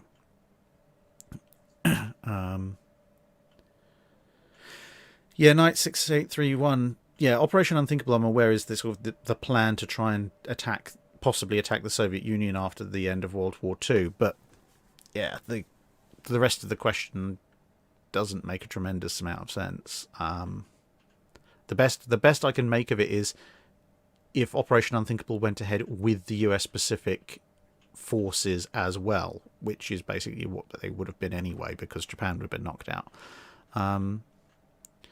Reminder asks, I know you've done a short video on the Florida. Did you ever do anything on her sister ship USS Utah? And if not, would you? So I think I've got the Florida class, obviously including Utah. I haven't done Utah specifically as a 5-minute guide, but I could do in the future. Keyroy asks, I've heard a disputable opinion from a historian that luck was one of the prime parameters for the US to win the Pacific War. What's your opinion? Luck has a lot to do with how the US won the Pacific War. I don't think it has anything to do with the US winning the Pacific War. Unless the US basically rolled a series of natural ones the entirety of the Second World War, it was inevitably going to win the Pacific War simply because it just could outproduce its opponents. If nothing else, the US could just outbuild the Japanese and keep coming back. The industrial advantage was far, far, far too great. However, you can make a fairly decent argument for luck being a prime parameter for the exact nature of how the US won the Pacific War. Because, I mean, you can look at lots of things. There's the luck that the ship that spotted the Doolittle raid didn't manage to get its report off, or it wasn't properly interpreted. The luck that they had in, Midway. There's obviously a lot of skill involved in what happened with Midway, but there's also a certain degree of luck as well. The luck that they had when Japanese spotting efforts weren't particularly brilliant. The luck that they had that Washington wasn't hit by torpedoes during its night action at Guadalcanal. All of these things come down to luck. And, I mean, admittedly, by the time you get to sort of 1940, probably mid-43, luck is beginning to have much less and less and less of an effect because of the sheer overwhelming industrial might. But even when you get to something like the Battle of Samar, there's luck that Kurita makes some horrific identification mistakes. So if luck had been against the US in those scenarios and there had been defeats or less clear victories, that could have set the US war effort back. But it's not going to change the outcome in the end. Tyler Kuhn, I was playing Civ 5 and I was using my U-boat's torpedoes to sink Age of Sail frigates and ships of the line. Is this possible, or would the torpedoes smash through the hull and not go off? It's possible on a frigate you might end up with a torpedo lodged in the hull, at least until it winds down, and most of them had a self-destruct anyway. On a ship of the line, the ship of the line's hull, especially if it's coppered, probably is solid enough to set off the torpedo. I mean, there were plenty of sailing merchant ships in World War I that ended up getting torpedoed. So, yeah, that could happen. Ethan Boggs, how do you think the Mackinsons would have fared in a naval engagement in World War I, assuming they would have been laid down earlier? Probably pretty well. I mean, they brought speed. They brought similar levels of firepower to the British battle cruisers of the Splendid Cats, and they brought a significant degree of armour protection to the field. So it depends who they're engaging. If they're fighting the historical British battle cruisers, i.e. the Splendid Cats, maybe the Renowns, they'll probably do pretty well, assuming that the Renowns don't land some lucky 15-inch hits. If they end up trying to fight 5th Battle Squadron, probably nowhere near so well.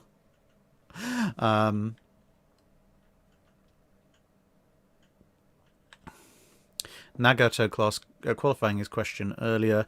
The idea was the target ship had already been engaged and suppressed by more of the fleet, and by armour I mean thicker wood over the middle of the ship, better bracing, not iron. Yeah, I mean that could work. If you've forced a Trafalgar-style engagement and then you're bringing in the boarding ships, that could work, albeit that my only qualifier on that scenario would be if you've got the resources to spare that you can have fully dedicated, pre-designed boarding vessels waiting in the background for your main fleet to engage in melee, you probably won anyway. Because you could just have more ships of the line instead, and you'd probably still win just as decisively. But yes, at that point, yes, it could work. But at that point, it's kind of, you've got such a massive industrial advantage, you're just tweaking the details of how you win, rather than whether or not you win. Quinn the Q, 1 Mark 15 Phalanx CWS equals how many other World War II AA weapon combinations? No idea. You can look at volume of fire, but then you've got the radar guided accuracy of the thing. But then you've also got to consider range. It's a 20mm phalanx isn't going to outrange a 5-inch 38, so it's equal to none in terms of maximum range. It can't equal a 5-inch 38 for max effective AA range, but at close range,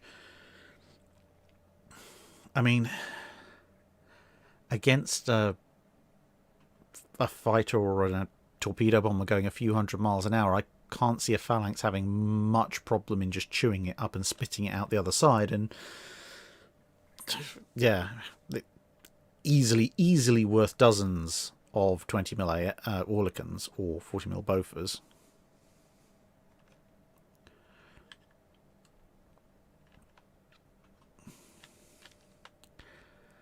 Harold Grundtetjern, if Prince Louis of Battenberg was allowed to continue as First Sea Lord during World War I, how will it be different from his successors? You might not see the Battle of the Falkland Islands. Fisher was a very big driving force once obviously he got back in office, sending those two south to deal with von Spee. You might have seen something of that sort being sent, but maybe not with the same urgency. I think again he might have done, but it's a bit more open to question. There's probably still going to be a major falling out between him and Churchill, because I can't see him supporting Gallipoli, particularly. You almost certainly won't see the Courageous class being built, but he might have a bit more influence and sway, or possibly cunning, to try and see more capital ships completed instead.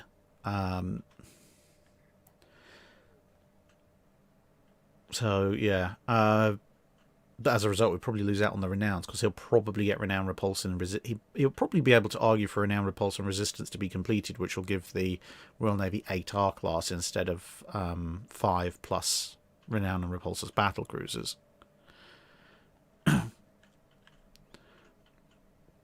TJE524 asks, if the Lexingtons are completed as battlecruisers as planned and not sunk during Pearl Harbor, how are they used? Does it affect the war tactics? That I have actually answered in the recorded version of Drydock episode 170. So, to avoid repeating myself twice in 2 days, unfortunately I'm going to have to refer you to that one, which obviously will be coming out tomorrow, but will be discussed in a bit more detail there. If you want me to go into it in more detail separately, then drop me a Discord or email or something, and I will go into it for you a bit more. But yeah, I've done that a fair bit.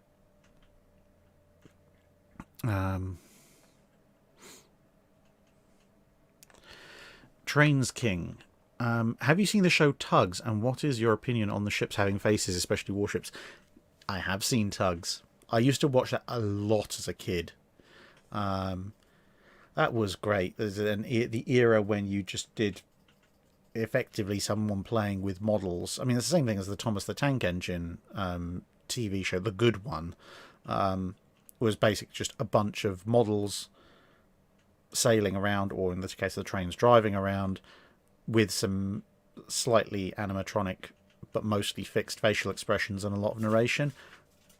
Absolutely fantastic series. I love Tugs. You've got paddle tugs, you've got random logs catching fire, drifting down rivers, and the thing is, it's so obvious even as a child that it is, you know, somebody's big model set that they're just playing with and having fun with. But it's also so great, especially since, to be honest, it was also of an era when, and not to diverge too much onto modern topics, but it was of an era when they actually thought children might have a functioning brain. So you didn't see, most of the stories in Tugs involved things that plausibly might actually be an issue, even if sometimes that's somewhat over exaggerated for effect, but they were actually kind of issues that you might find on actual rivers and harbours where Tugs might be involved. So if you watched the Tugs series and then you went down to, and obviously in the UK, Portsmouth or Plymouth or Newcastle or something like that, and you saw Tugs going around doing things, as a child, you might go, oh yeah, I know what they're doing. I saw them doing this in Tugs. This is what they do. And be slightly disappointed there aren't any faces on them, obviously. Whereas nowadays, from what I can tell, most modern kids' cartoons appear to assume that the only thing between modern child's ears is candy floss. They teach you nothing and leave you dumber just by being in their immediate proximity. So yeah, if I ever have kids, they're watching Tugs and the good seasons of Thomas the Tank Engine and Super Ted and all those other good old cartoons. Not what's going on these days. Anyway, that aside, go watch Tugs again. Rena asks, if you had control of all of Germany's forces during World War II, what 3 things would you do differently in the war? Like bombing the UK, attacking the Russians in different places, and using the Navy different. If I personally had control of all Germany's forces during World War II, I'd flip and surrender.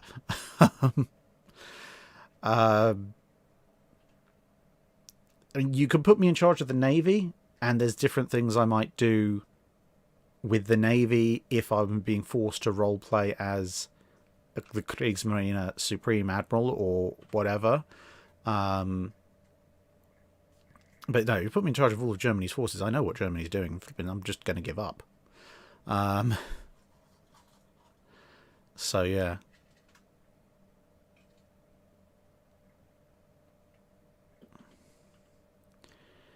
Yeah, I'm going to leave that because the problem is I know enough people who survived what Germany tried to do to them in World War II, and they know others who didn't survive, that any scenario which immediately puts me in control of all German forces in World War II, no, I'm sorry, but my mind just goes, I'm either going to shoot myself, or I'm going to surrender, or I'm going to press some kind of self-destruct button.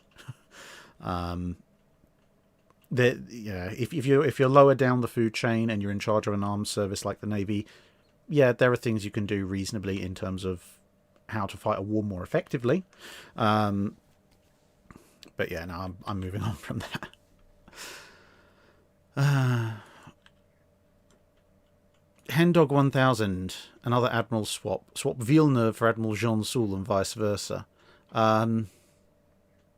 That probably works out quite well for everyone, because Villeneuve is so terrified of the Royal Navy that when they say, when they give him the ultimatum at Mers el Kabir, he might actually listen. So, yeah, he'll do something for honour and then just comply. So, yeah, Villeneuve instead of Jean Soule is a net win for everybody. And, hey, stick Jean Soule on Bucentaur at Trafalgar. Bucentaur's turned into a crippled wreck within the first 5 minutes of victory opening fire. So, yeah, he can't do any worse.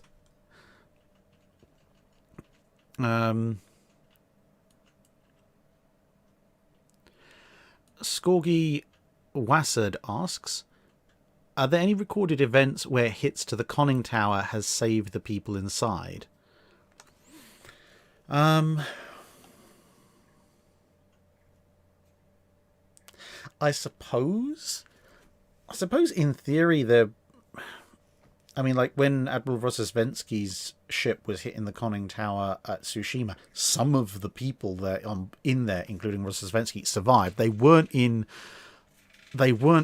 the best of shape, and most of the people were dead, but some of them lived, and you could probably make a half decent argument that if they'd just been directly hit by a 12-inch shell, they likely wouldn't have been alive at all. So technically it saves their life, but at the same time, if they've been up on the bridge, well, the bridge is in a different place to the conning tower, so the shell wouldn't have hit them in the first place. So, swings and roundabouts, maybe another shell would have taken them out. And yeah, there are conning towers that actually work quite well in the late 19th century as well, in the ironclad era, when 6-inch and 3-inch and so forth shells are flying around, and people sheltering inside conning towers do survive. Conning towers are also somewhat useful for, weirdly enough, in certain circumstances, they're useful for World War II, but not in surface engagements particularly.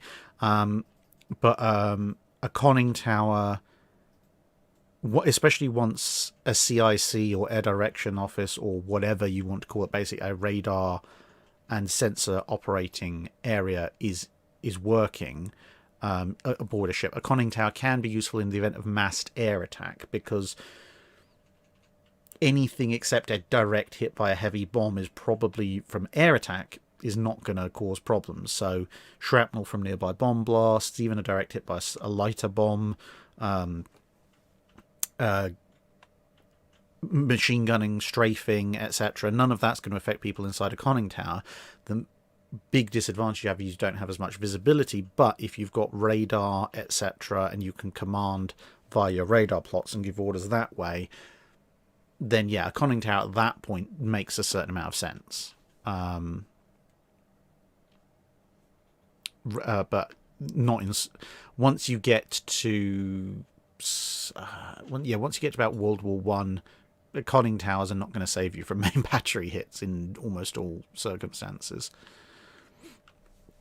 And that, I believe...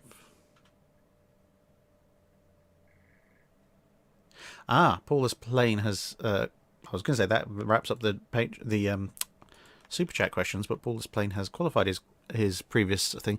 In Winston Churchill's plan Operation Unthinkable, plus the Allied Pacific Forces, could the Allies win the war with aircraft carriers en masse?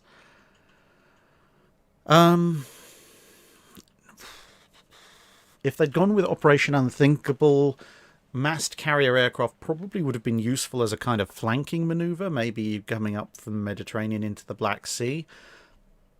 But when you're talking about trying to fight the entire Soviet military head-on, the sheer numbers of aircraft the US carriers can bring to the forefront would be very useful, but at the same time,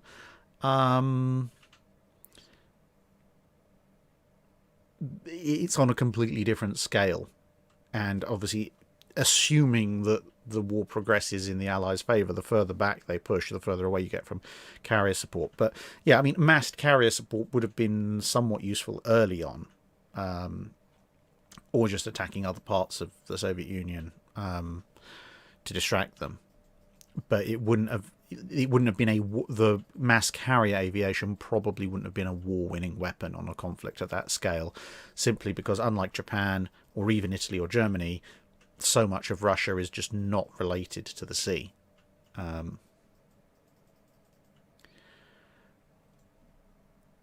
Okay, so getting into the chat, Grey Ghost, can you give us a list of the damage Henri IV took, and how effective would the Nuremberg class cruisers have been? Had they been in the Mediterranean given to the Italians? They might have been. Well, it's difficult to be less effective than the Nuremberg Königsbergs were in in the North Sea and the Baltic, but I mean they're still very lightly built, and you kind of see what happens to lightly built cruisers in the Mediterranean. Yes, they'll actually get a chance to fight, but they will probably lose. I mean, the Italians wouldn't necessarily say no to a few more light cruisers. It's not exactly like the Italians are unused to lightly built, fast light cruisers, and these ones have a few more guns on them, so that's good from their perspective, I guess. In terms of Henri IV's damage profile, that would be in one of the books over there. So I'd have to go and look that up at some point. Or you can drop me a Discord message or an email if you are particularly interested, and I can dredge that information up for you.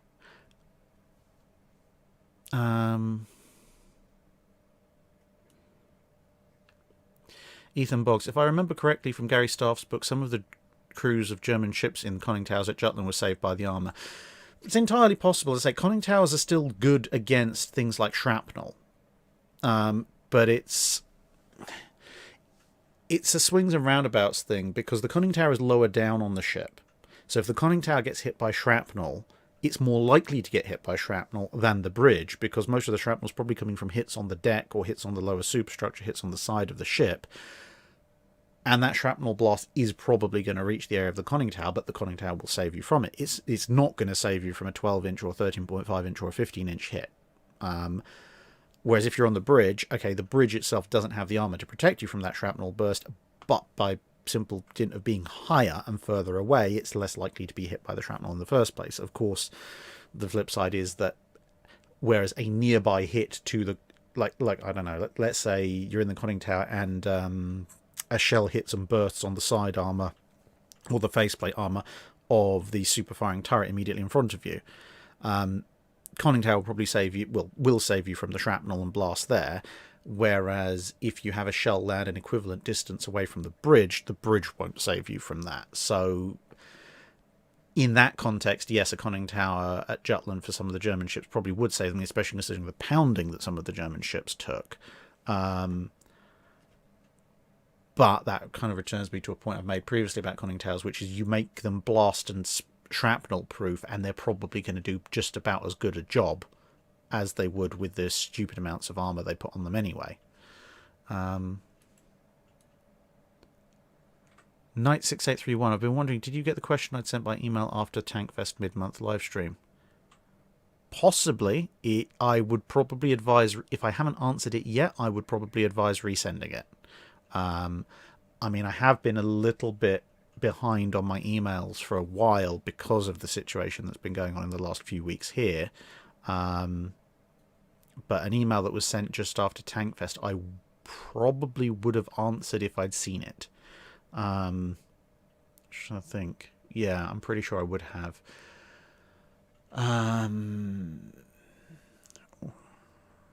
Yeah, I would advise resending it, because the problem is occasionally emails get sorted into my spam filter and I don't see them for weeks, if not months, before I can be bothered to go in and clear that out.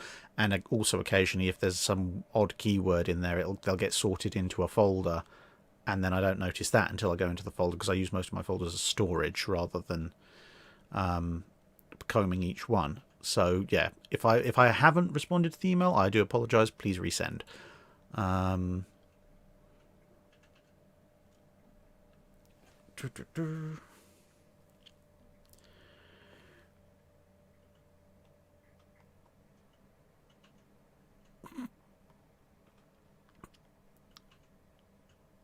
Knight 6831, could the Japanese G3M Nels have sunk HMS Indomitable if she hadn't run aground when Prince of Wales and Repulse were attacked, but if Indomitable was present?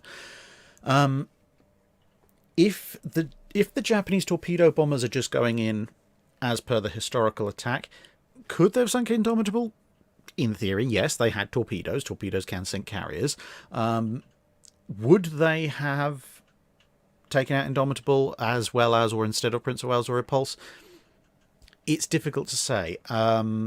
British ships in general had gotten very good at dodging torpedoes thanks to the Mediterranean experience, and Repulse was doing a grand old job until she got pincered. It would basically come down to how effective would Indomitable's fighters have been.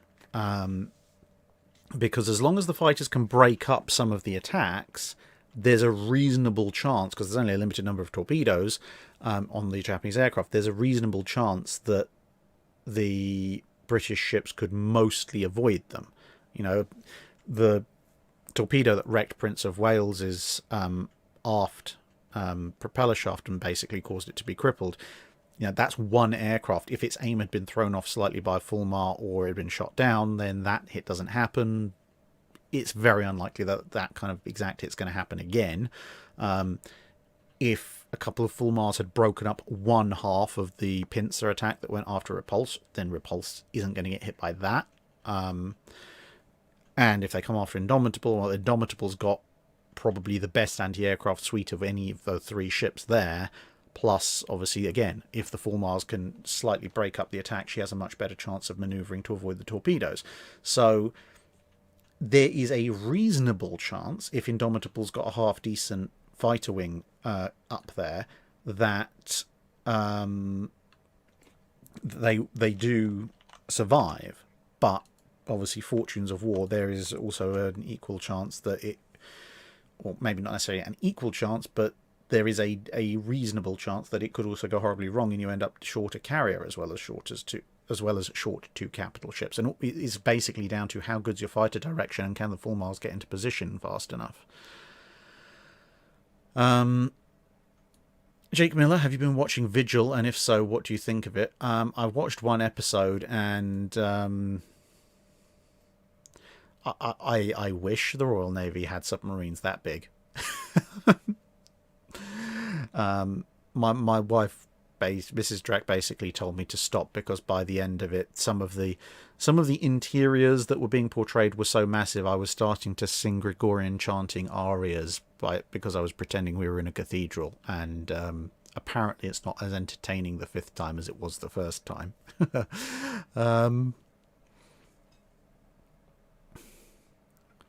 Derp Squad. Worth noting the USSR was almost out of manpower by the end of World War II. They were worried the Germans would do to them what they'd done to Stalingrad, and they've run out of men. Land campaign of World War II, not necessarily my strong point. All I know is there was an awful lot of people with an awful lot of guns and an awful lot of tanks staring at each other in Germany by the end of the war, and it would have been pretty one way or the other.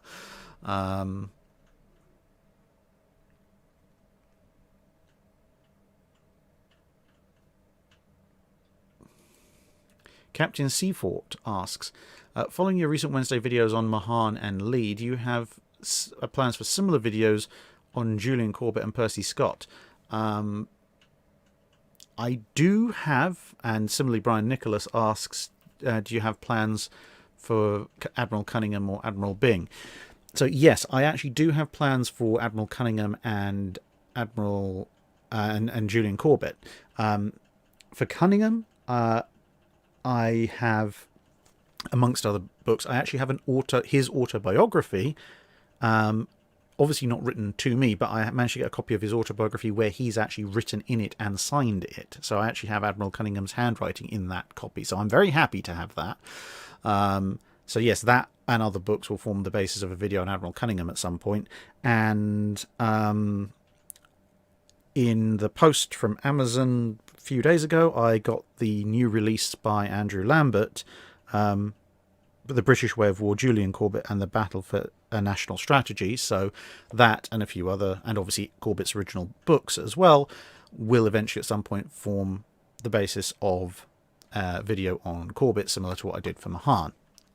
And then if I want to be really controversial at some point, I might do a third video that looks at comparing Corbett and Mahan and why it's not actually mutually exclusive, which I'm sure will set the cat amongst the pigeons. CBL4 Games, how good a CV conversion would Hood have been?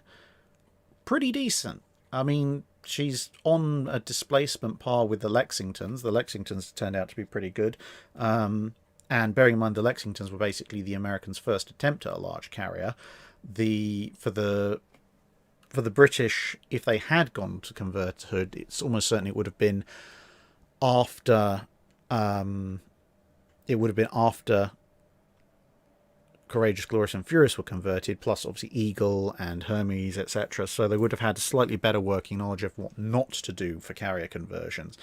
So a Hood-class carrier conversion would have probably been a pretty decent, solid ship well into the Second World War, with the sole caveat that obviously should be a sole ship. Blue Borealis says, hey, I'm the guy who messaged you re HMCS Nootka. Was curious, do you have access to much Canadian stuff? I have some access to some Canadian stuff. Not as much as I'd like.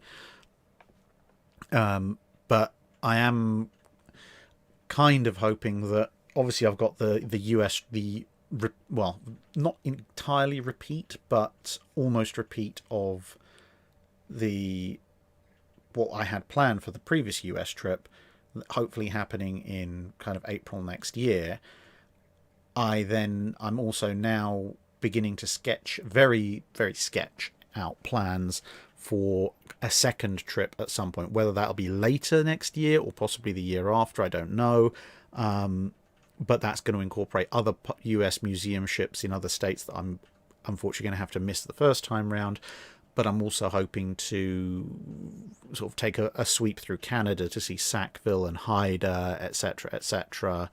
And I'm going to try and go with some of see some of those as well. So I'm hoping A, to see some of the stuff in person, but B, I'm gonna take a little bit of a pot shot and guess that there's probably a little bit more Canadian history available in book format in Canada than there necessarily is elsewhere.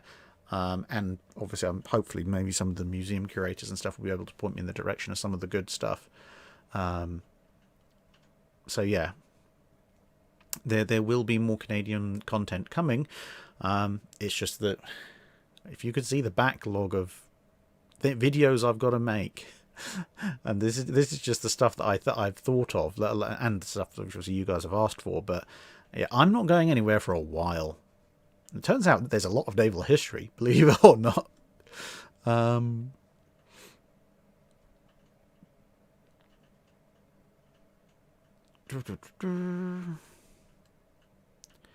Michael Wilson. 3D model of HMS Drydock, the ideal battleship. Yeah, it's around there in my hard drive somewhere. I will find it at some point. I'll have to find it and yeah. USS Grey Ghost. Could you tell us more about Jesus of Lubeck's last fight against those Spanish treasure fleet ships and more about the two she sank, even though she was an old ship? Okay, I can talk about that a bit briefly. So, this is the Battle of San Juan de Ulua, i.e. the origin story for Francis Drake and John Hawkins and their hatred of the Spanish. So what Hawkins had done, because obviously he wanted to trade, obviously unfortunately in slaves, with the Spanish, was he'd run into the bay without showing his colours. And because he had this big impressive galleon and a bunch of other ships, initially the Spanish... the port authorities in San Juan de Ulua and the garrison, they thought he was either part of or was the Spanish treasure fleet. So, of course, they let him in unchallenged. By the time he actually was close enough in that they realised what was going on and that he was not, in fact, a Spanish fleet, it was a bit too late. So they were kind of like, okay, I guess we're doing something. So he was hoping to refit. There'd been a big storm, his ships were leaking, and do a bit of trade with them. But then the actual Spanish treasure fleet showed up with some pretty big ships, and so they were a bit, and everyone was a bit trapped because the Spanish didn't want to be caught offshore. They didn't want to be left anchored offshore, but they knew if they tried to fight their way in, then they would have problems, because obviously the English fleet now commanded the harbour entrance. They had taken over the shore batteries. So the Spanish knew that fighting their way in was probably going to go badly for them. But equally, they also knew they could do it, and if it came down to a fight, they were both sides were fairly confident that the English ships would either come out of it badly or not survive at all. So there's this kind of standoff for a bit. Then they negotiated a little bit, and eventually they negotiated that both fleets would share the harbour and they wouldn't attack each other. And the English ships all moored in a line. Then there was a hulk in front of them, and then the rest of the Spanish ships anchored in a line, kind of facing the English ships. With the hulk between them, and the Spanish fleet kind of arcing off around the arc of the bay. And the idea was that everybody would kind of do their thing, and then the English would leave, and they'd call it quits. But as it turned out, the Spanish viceroy, who was aboard the treasure fleet, decided no, he wanted to get rid of these English interlopers once and for all. It wasn't anything to do with what they were trading, it was just to do with the fact that they were trading at all. Spain didn't want anybody other than Spanish merchants trading with Spanish colonies. And so they sneaked a bunch of men onto the hulk from their lead ship, and obviously soldiers going from one ship to the other, then onto the hulk. The English spotted what was going on, almost at the last moment, but not quite, called everybody to arms. The Spanish realised they'd been made, the trap was sprung, Spanish soldiers swarmed out of the hulk, guns started firing, etc., etc. But because the English had kind of suspected treachery all along and had had confirmation just in time to alert themselves, whilst the shore batteries were quickly retaken by the Spanish, and some of the smaller English ships were struggling, others were beginning to be able to warp their way out, which is using their anchors to basically, have a boat, take the anchor out, drop the anchor, and then they use the capstan to haul the ship out, because there wasn't a lot of wind. Now, the Jesus of Lubeck, the big old galleon, was sitting at the front of the line, so it was taking a bit of a pounding. There was a lot of boarding attempts made to it, but the fact it was such an old, big galleon kind of protected it against most of that. And at the time, because bearing in mind this is pre-Armada even, most big ships, although they might have a number of guns, their biggest, heaviest, meanest guns were usually in the bow. And as the ship began to maneuver its way out of its anchor position, the two biggest Spanish ships, the flagship and the next one in the line, were kind of there. So as they were maneuvering, the gunners on Hawkins's ship started to put heavy, big cannon rounds at point blank range into these anchored Spanish ships, which hadn't been anticipating getting into a gunfight. They thought the troop ambush would work. And a lot of their men obviously had moved off the ships to try and, onto the hulk to try and fight the boarding action. So as the Jesus of Lubeck was being maneuvered out into the channel to try and sail away, it was basically opening up with the biggest, heaviest guns it had got, and just smashing apart these two Spanish ships as they went along, eventually setting them on fire as well. Obviously, it was being shot at in exchange by the remaining crew on those and other Spanish ships, and then later on by the shore batteries, to the point that eventually she just couldn't take it anymore and began to slow down. She was dismasted and, as I covered in the video, then eventually taken after being abandoned. But yeah, she was basically just a big old bruiser, well past her time, but it turns out at short range she could really hit hard especially given her enemies weren't in the ideal position to try and counter her. So yeah. At Parmentier, asks, how much difference would 2 Amagi class carriers have made compared to Kaga and Amagi or 2 Tosa class carriers? So the Amagi could carry more aircraft and was also faster. So if you've got the 2 Amagis instead of Kaga and Amagi, the Kido Butai generally is going to operate a little bit quicker, which in the interwar period is not fantastically different, but it does mean the fleet speed of the Kido Butai is a little bit faster during the Second World War. Whether that would have made a specific difference or not, I mean, it would have probably meant that the Japanese fleet at Midway would have been in a slightly different position at the time of the various American dive bomber squadrons showing up. Whether it would have been enough of a different position to change is another question entirely, of course. So yeah, I mean, then they would have obviously would have carried more aircraft as well, would have had a more commonality of operation. So it would have been more useful, but only somewhat. Street Racer, did shipbuilding regress from Roman times to the Middle Ages? Yes and no. There were advances made in terms of seaworthiness and certain ship technologies, albeit a lot of those were adopted. So obviously you eventually got rudders coming in, and eventually leading to carracks and caravels and eventually galleons towards the end of the Middle Ages, all of which were larger and more technically advanced than most Roman vessels. But at the same time, the incidence of very, very large vessels, i.e. ships topping 1,000 tons or more displacement, there were a lot more of those in Roman times. Like the average Roman heavy-duty cargo ship would have been larger than the average cargo ship in most of Middle Ages Europe.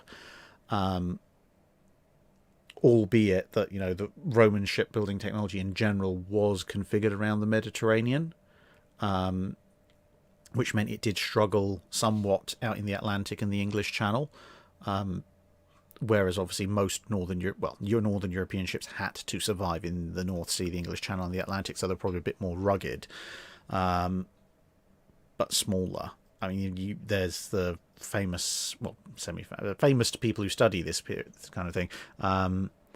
The Romans, when they were fighting the Gauls in France, at one point ended up in a naval engagement with some Gaulish ships that were built to sail the Atlantic, and the Roman sort of lightly built Mediterranean triremes and such couldn't do anything to them until eventually I think they ended up working a way of cutting the rigging and immobilizing them. But you kind of see a similar kind of effect in the Middle Ages when you get some of the bigger European ships designed to sail the oceans show up in the Mediterranean, and people are kind of trying to attack them with these lightly built Mediterranean warships and can't really do anything to them, as the slightly confused European ship just meanders gently on the breeze.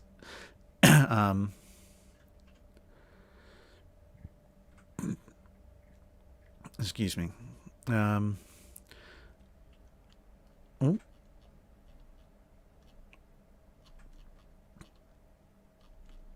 What's happening there? There we go. Colin Cameron, will you be sending a model Blackburn to troll Dr. Clark at Christmas? I'd have to find a model Blackburn first. If I want to troll Dr. Clark, there are plenty of other things that I can do. Squirrel Jenkins, if Nimitz had died in his plane crash, who would have taken over, and how would that have affected the overall war direction? Oh, that is a good one.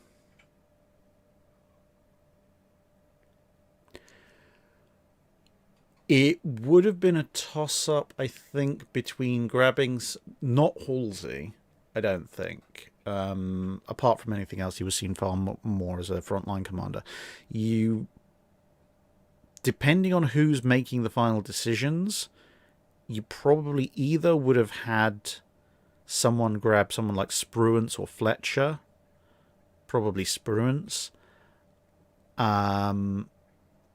or grab somebody from the Atlantic side of things, depending on if they want to take someone with more operational experience of the Pacific, or if they want someone who's just of the appropriately high rank. But it would have been a very difficult, because of that, it would have been a very difficult decision to make. Dun,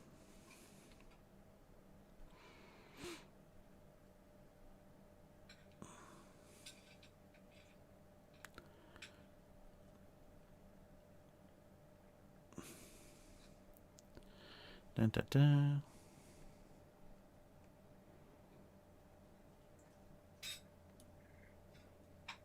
Oh yes, and Chuck Marble. Yeah, more biographies on lesser known influential people from World War I and World. Yes, I actually managed. I think I may have mentioned this before. I actually managed to find Admiral Walter Cowan's autobiography, so he's definitely on the list of people to get a video about him as well. So for those of you who don't necessarily remember, Admiral Cowan is the admiral who was in charge. He was captain of Princess Royal at Jutland. He fought in the sort of classic Victorian gunboat enforcement wars, etc. Beforehand, and to cap things all off, he was also then found himself in his 70s with the commandos fighting in the desert, and ended up getting captured by the Italians after he tried to fight an Italian tank with a revolver. So yeah, that's going to be a fun one.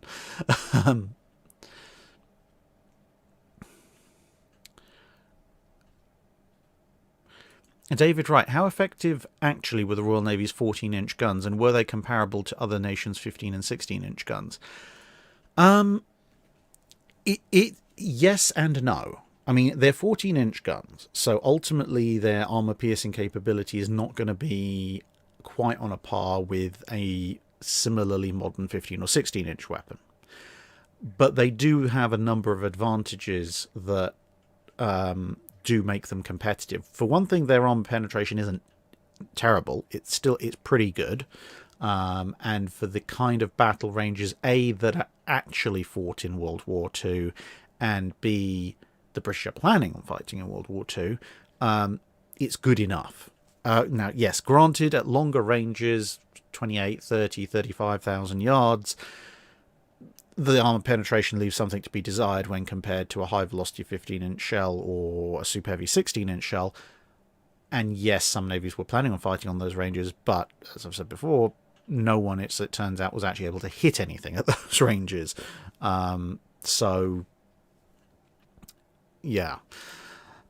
But when you get into the closer ranges, the 14-inch shell has a fairly high bursting charge, which, as I mentioned before, means that it's going to do proportionally somewhat more damage because there's more explosive aboard, so there's more energy going into the fragments and more energy released generally as compared to a potentially larger shell with a smaller bursting charge. And as was pointed out actually in the various graphs in the article that was in Warship International magazine, Journal 4, so quarter 4 2020, where it's actually mostly talking about the accuracy issues for the Italian 15-inch gun. They actually point out that the 14-inch gun was actually one of the most accurate weapons. I should probably turn off that UV light. They point out that the 14-inch gun was actually one of the most accurate weapons. In fact, it marginally outdid the 15-inch 42 by World War II. So yeah, it's got that going for it. It's competitive. It's competitive at short to medium ranges, I would say. But competitive doesn't necessarily mean better. It outperforms other nations' 15 and 16-inch guns in some respects, like bursting charge and accuracy. But being a 14-inch gun, it can't compete with them in some things like absolute armor penetration. Knight 6831, yes, it's the 5-minute guides at gmail.com, which is the one you can find if you go to the About section on the channel homepage on YouTube.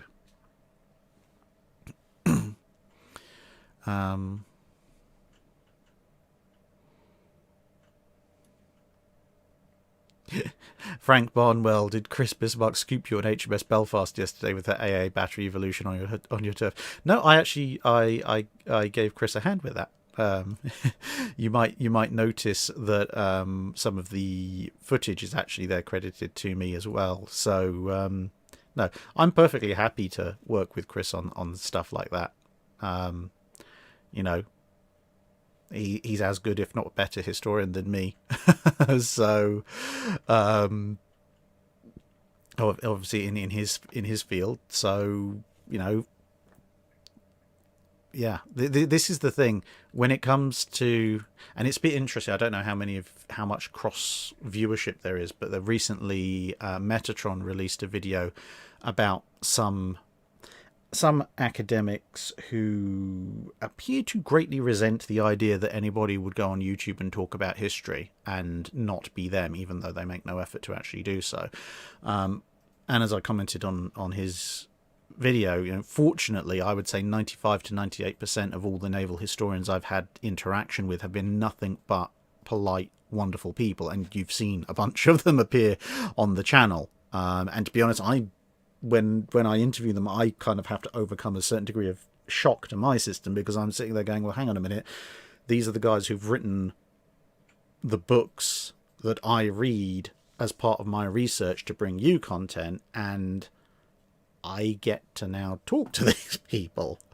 You know, it's a bit of a weird experience, but they make it a very pleasant one. Granted, I've run into one person who was, I won't name, but hasn't appeared on the channel but it was, to be honest, a complete and utter Fruit Loop, to put it kindly. And the sooner I can forget some of the ridiculous nonsense that he sent via email, the better. And also run into one or two who are just a little bit odd, oversensitive. I don't know. But again, they haven't appeared on the channel because, well, I guess they don't want to. But no, 95, 98% of the people I've run into are absolutely wonderful people when it comes to working with the academics and so forth, and authors. And, you know, when it comes to working with someone like Chris or Bernard from Military History Visualized, you know, they're also really, really nice people. They do their research, they do their job really well, they present their information really well. So, you know, at that point, if they want some information and to do a video on something that covers naval stuff, well, who am I to argue? I'll help them out quite happily. They help me out when I need some information. I mean, the recent video on Wapen of von Hamburg, the whole Wapen versus Wappen, which I think that's the right way around. Yeah, Wapen versus Wappen. That whole distinction between arms as in coat of arms and arms as in actual, you know, guns and spikes and things like that. I knew some of it, but I messaged Chris and said, you know, you're the one who speaks German. Could you give me a hand with this? And he did. So yeah, we work together pretty well, and there'll actually be a fair bit of upcoming stuff where we went and visited some aircraft down in the southwest. I won't spoil it for you, but there's a bunch of content coming up from there where you'll see both of us, and if those of you who follow us on Twitter, you'll have some inkling of where we were. So yeah, it's you know, yeah, if either of them or anyone else wants to produce naval content, great. That's more naval content, and they're good historians. So as long as good naval historian content gets out there, I don't actually care too much who does it, because the point is the quality and that everyone has stuff to watch. Last I checked, I don't have a pair of wings and a massive set of scales and can't breathe fire, so I'm not like a naval history dragon who just hoards it all for himself. Weird as that actually sounds. Would I want to be a dragon? I don't know. I must admit, I do occasionally have hoarding instincts, but I'd be a schizophrenic dragon because I'd be hoarding lots of different things. dragon who hoards medieval armor, weapons, airsoft guns, and naval history books. I'd be the oddest dragon in history. And Star Trek memorabilia. Anyway, I think I've now gone randomly completely off topic. I don't know what's happening. I must be tired. Kaiju Director. Time travelling ferry gives the Doolittle Raiders one tactical nuke before the raid. What happens next? The B-25 probably falls into the ocean because of a late World War II nuclear weapon is not fitting on a B-25, and even if it can, it's going to be so hilariously overweight it'll just fall over the front of the Hornet. Oh dear. Yeah. Other than, I mean, otherwise, if it's a modern tactical warhead that the B-25 can actually carry, Tokyo gets nuked. Quite what anyone's going to think of that, I don't know, because everyone's going to be very confused as to what exactly was going on. But Andrew Kuiper says there's a Midvale Steel archive in Philadelphia you might want to visit when you swing by Camden and check out Battleship New Jersey. I did not know that. I will add that to my list. That'd be really cool. Chuck Marble, on your upcoming trip to the US, will you visit the San Francisco Bay Area? It's notionally on my list of things to do. Now, let me see if I can actually find the original schedule.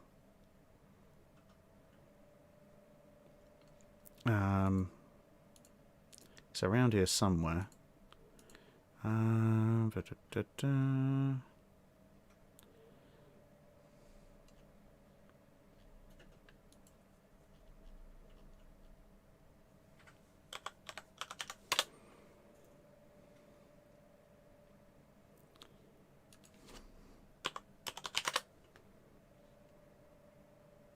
No, it's not there.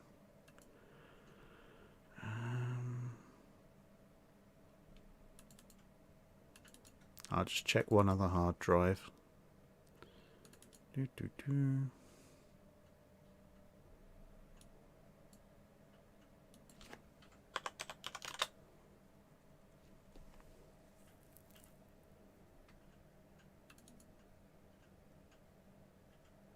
Yes, okay, found it.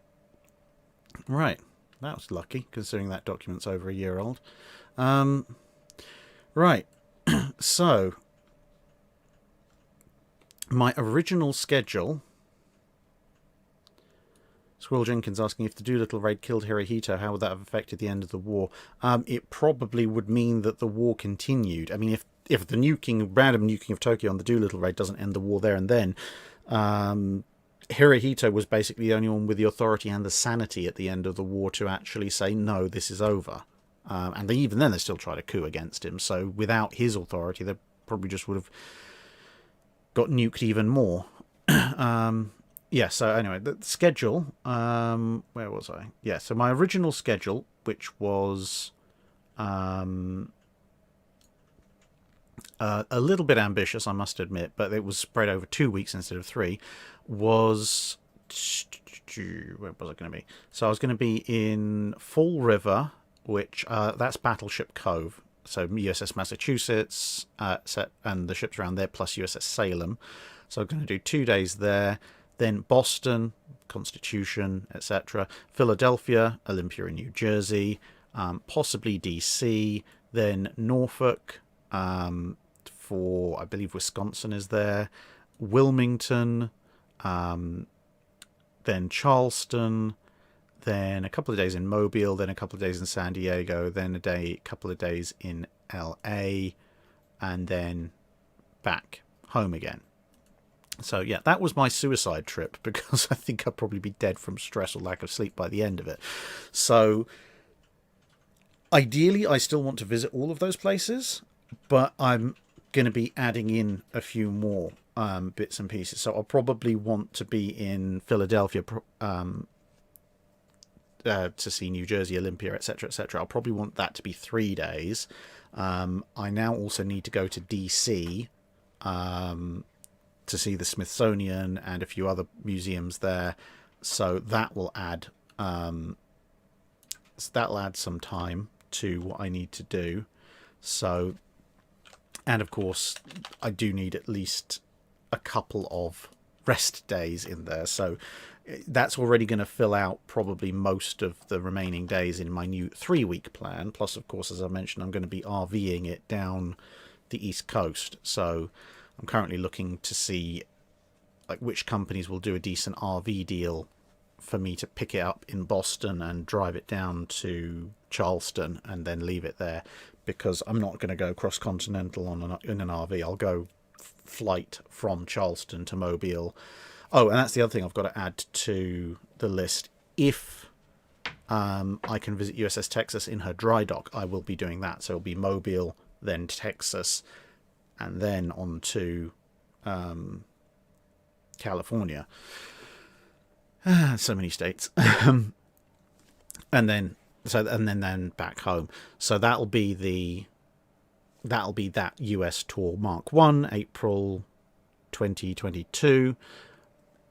Subsequent tour will probably be things like Chicago, seeing the Cairo or however it is you guys pronounce it, all the kind of the mid-western states, and maybe I say a bit up in Canada as well.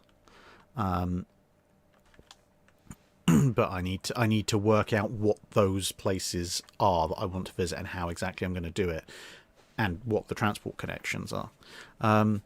Green Sea ships, the Oberth class. That's part of the good old Oberth, the punching bag of Starfleet. That is one of the Eagle Moss collection supersized ships. They've only recently released it. There's a Nova class over there, and an Intrepid, and my Enterprise rack all behind me. So yeah, it's a pretty nice model actually.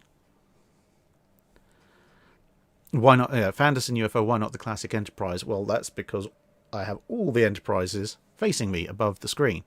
For those who aren't aware, the official Starships collection that Eagle Moss did, they did kind of 6-inch models. But then later on they started going into supersized models as well. So my Enterprise collection goes supersized Enterprise, as in the Captain Archer's one, regular sized 1701, supersized 1701, the Cage original pilot 1701, then refit 1701 from the movie, the first movie, then 1701A supersize, normal 1701, supersize B, regular size B, supersize C, regular size C, supersize D, regular size D. All good things, refit, tri-nacelle, Enterprise D, supersize and regular, then Enterprise E, supersize and regular, then 2 versions of the Enterprise F from Star Trek Online, and then the regular size and supersize Enterprise J. So please don't bring out any more Enterprises. I've run out of shelf space. There's also Space Dock 1 there as well.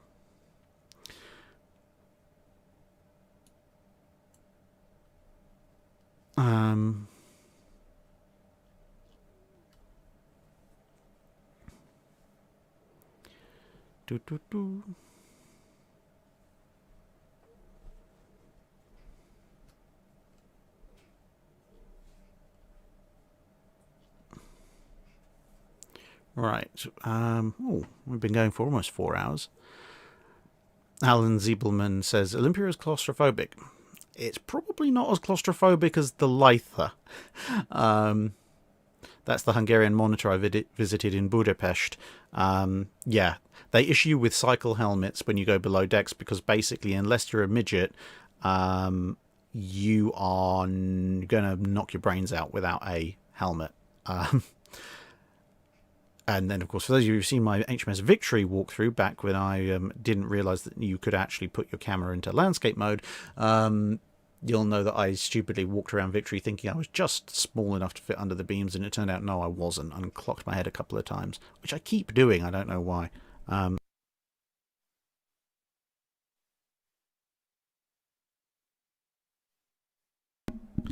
Sorry, I was just asking Mrs. Drack to tell my screen not to turn itself off, which would be a bit embarrassing.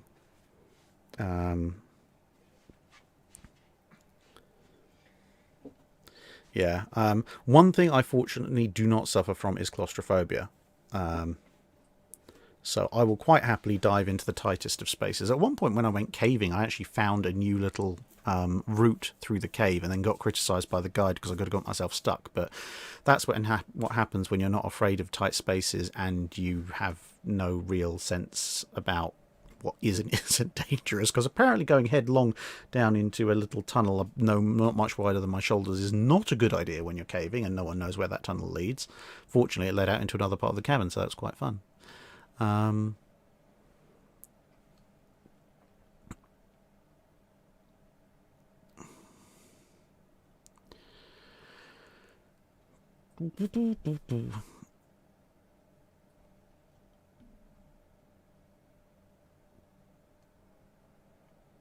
Ooh. Right, questions just jumped massively. Paulus Plain, what do you think of Binkov's Battlegrounds? I haven't seen too many of his videos, to be honest, to form a complete opinion. So, yeah. The thing is, I don't like to make any particular comments about another person's YouTube channel, unless I've watched enough of their content to get a solid opinion about what they do. And I've seen one or two of his videos, but not enough for me to turn around and say definitely yes, no, I like it or I don't like it. And basically that's just because I'd hope that other people, and for the most part, as far as I'm aware, they have extended me the same courtesy. So let's have a look.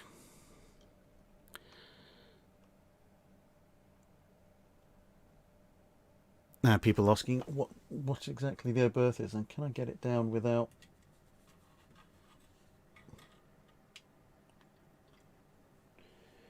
Yes, I can. So this is USS Pegasus NCC 53847.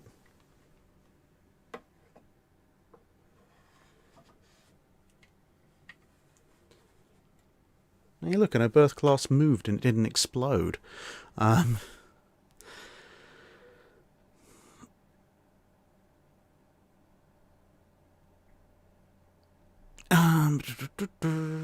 Where were we?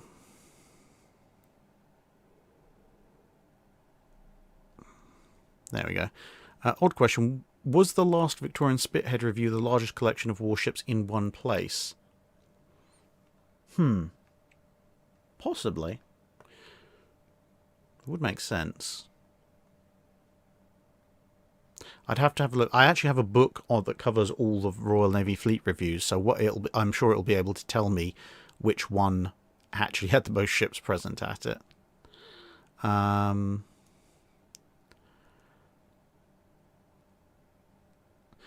Zakiriel, have you done a video about how different the war in the Pacific would have gone had the US Navy's torpedoes actually worked? No, I might do one in the distant future. The problem is to get an accurate idea. One, you can't get an accurate idea because the minute you start diverging from the original timeline, obviously things change. If Japan loses a Congo off of the Philippines to a spread of working torpedoes, well, then that Congo isn't there. So all the other stuff that Congo did and where other ships were reassigned because that Congo was supposed to cover certain duties, all of that now goes out the window. But maybe I could look at... I'd have to look through all the various surviving war logs of the different attacks by US submarines, probably in the first couple of years of the war, try and document where they probably scored hits, or would have scored hits if the torpedoes had actually worked, and then try and calculate. Then you've got to try and calculate, would that have done damage or would that have actually sunk the vessel, and come up with an indicative tally of what might have been. But it'll be a very long bit of work, probably for when I've got a bit more spare time.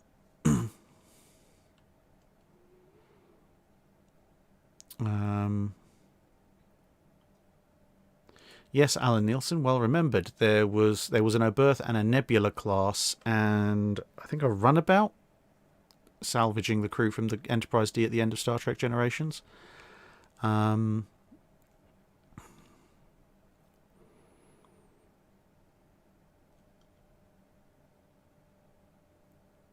we go. Right.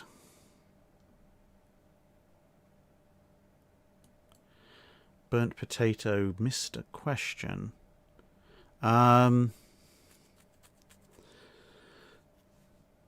in mind, Burnt Potato, that there is the recorded Drydock episode 170 that's coming out tomorrow. You should be able to have access to today. So check that as well. And if I've somehow managed to miss both of your...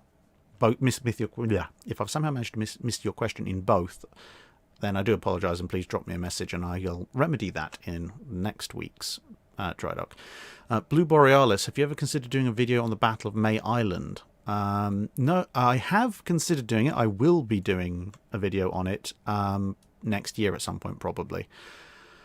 I was in two minds. Do I do the Battle of May Island as a separate video and then do the K-class subs as a second separate video, or do I incorporate them both into one? Eventually I decided to incorporate them into one video.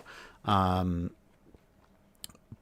yeah, it's on the schedule of things to do. There are so many things. There are so many things to do. I mean, this is the thing. This is why I like doing this. You know, yes, okay, I have like a 6 to 8 year backlog of videos and ships to cover, but it's all stuff I like talking about. It's all stuff I like researching. So it's not like when I was working a day job in an office where there'd be elements of work I liked, and I'm sure some of you who either have worked or work in an office can sympathize.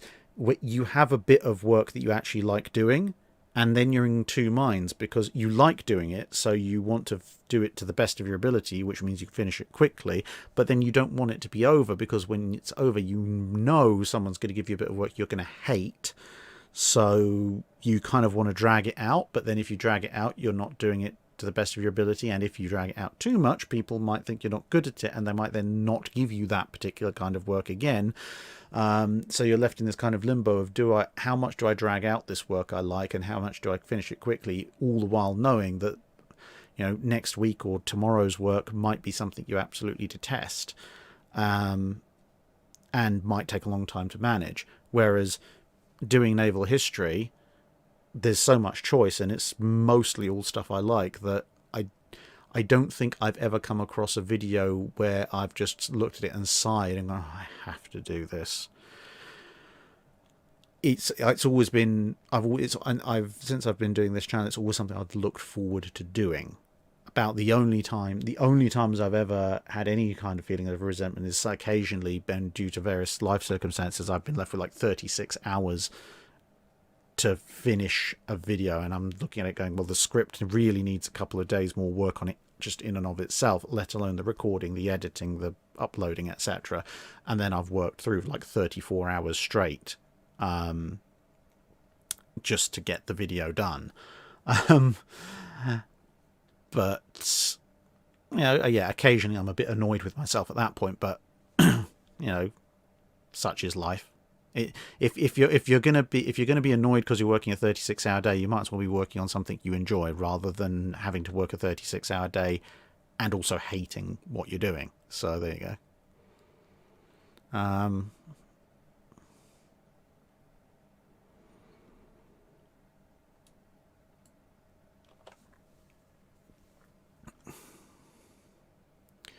Okay, we're coming up to 4 hours, and I do have to go airsofting tomorrow, so I'm probably going to start wrapping it up maybe in the next 5-10 minutes or so. Sherman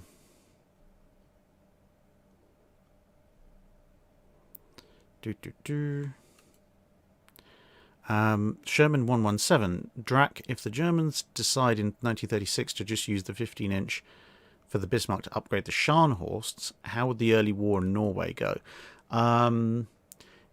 If they managed to refit the Scharnhorst to 15-inch, by the end of World War II, by the beginning of World War II. The two biggest changes are probably I'd say you're probably looking at the action of Lofoten, where they face off against Renown. If you've got two 15-inch Scharnhorst against Renown, they'll probably be much more tempted to press the action than they were to run away historically. And then once they're out in the Atlantic during Operation Berlin, they may well have the confidence to take on ships like Malaya. So those will probably be those are the two immediate things that spring to mind.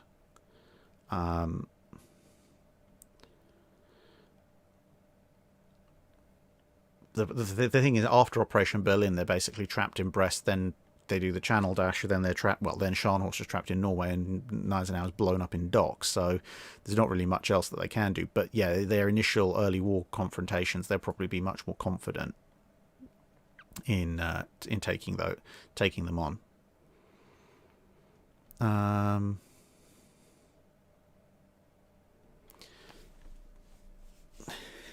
Galdir Yoda, now you really need to elaborate on Fruit Loop. On the Fruit Loop, I'd really rather not, but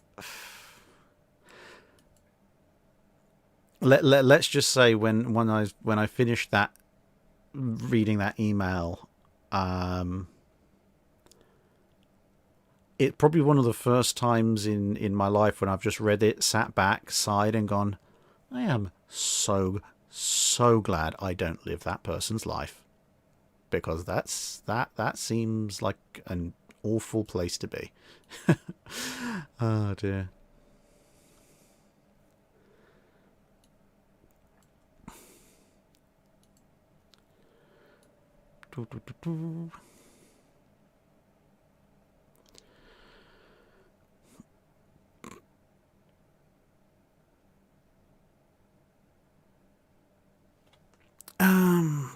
Right.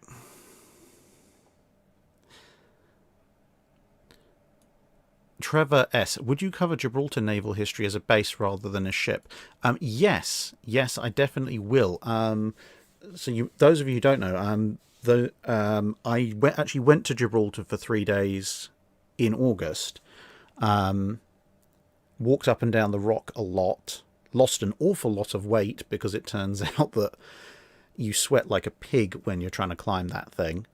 Saw a lot of very interesting guns. Briefly flew a drone around the 100-ton gun that they have down at the Magdala battery. Then got the drone chased halfway across the Bay of Gibraltar by seagulls.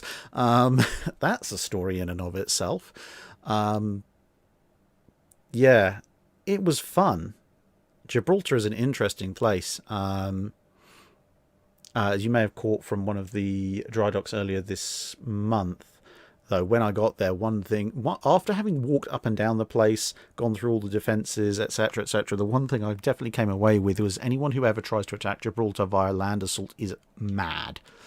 As in, like, if I was in an army and somebody said, hello, yeah, we're assigning you to the infantry assault against the Rock of Gibraltar, I'd just shoot the person who gave me that order and run, because that's easier. And my fate, whatever my fate is, even if they catch me, will be less awful, because, even if they should then shoot me for insubordination, I'll die healthy and energetic. The absolute last thing on my mind when I finished climbing that flipping rock was, yeah, I want to fight someone. In fact, to be honest, the first day, if I'd seen someone with a gun standing at the top of the Rock of Gibraltar when I got up into that cloud layer, I would have asked them to put me out of my misery. There's a plaque there about halfway along the ridge where it talks about, in the 1700s or some such, some Spanish soldiers actually climbed the east side, which is even worse, got up to that point, then were challenged by some British sentries, and surrendered. And I was looking at going, you climbed the east side of the Rock of Gibraltar in, 17th century soldiers kit? You're braver men than I am, but no flipping wonder you gave up. I'd be looking for someone to give up to by that point. It's hell. There's a reason there's a cable car. Although it's quite funny, because when you take the cable car, half the people who go up in the cable car get attacked by monkeys, which is even better. Oh. Some people looked at me very weirdly when I went off singing the Gibraltarian Ape Society, whilst they were all screaming and having cameras and drink bottles nicked by small monkeys. That was an experience and a half.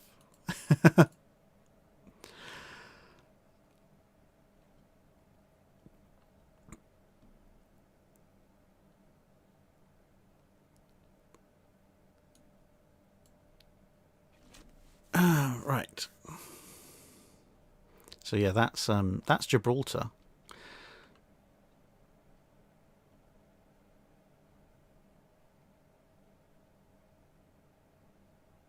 Ah, Sal Mercury. Yeah, I'm tired. I can't even pronounce Sal's surname. I'm sorry, Sal.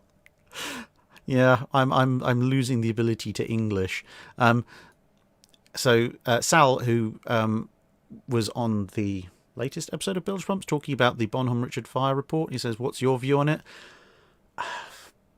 Yeah, I mean, given that I did a couple of videos on damage control and everything, and how the US learned a lot of lessons very quickly in World War II, especially after the loss of Lexington at Coral Sea, I desperately want to find some people who were in charge of Bonhomme Richard and that whole situation, print off a few reports from Coral Sea and Midway, and sort of the engineers' reports from Yorktown on how to do damage control properly, and then beat them repeatedly over the head with those until hopefully I've imprinted the ink directly onto their brains. They might actually remember that if there is a next time. Oh dear.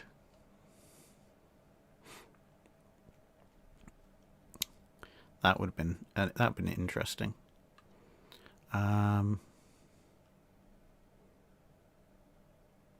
Graham W. Kidd, yeah, I probably could spend an entire week at the Smithsonian. I almost spent my entire life in the Hermitage because I got lost. Back when I was at university, I visited Russia. We visited the Hermitage in St. Petersburg. We did not have a tour guide. I don't read Russian. I got lost in the Roman section. I was lost in the Hermitage for 2.5 hours and came out of a door that was nowhere near the door that I'd come into. And for the life of me, I still can't figure out how the museum is that large. I then had to spend half an hour trying to find my way back to a bit of St. Petersburg I recognised. Fortunately, it was near the river, so I could just follow it up till I saw a vaguely recognisable bridge. So, yeah. There's nothing quite as terrifying as wandering through a half-empty Russian museum being stared at by various figures of history as you randomly seem to teleport between Greek, Roman, medieval Russia, it's the Stone Age, and World War II. It's a very bizarre experience.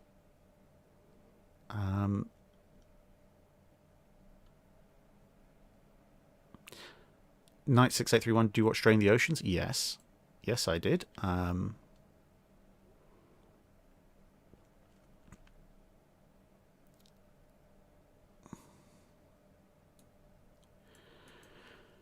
Right, okay.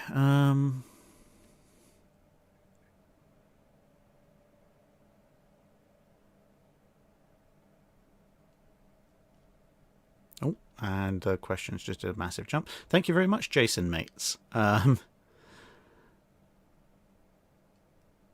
you very much. So, 4 out of 7. Okay, I'll do the last, let's say, half a dozen questions or so. And then we'll wrap it up there, because I say I do have to go and shoot a lot of people in airsoft tomorrow, for which I do need some energy.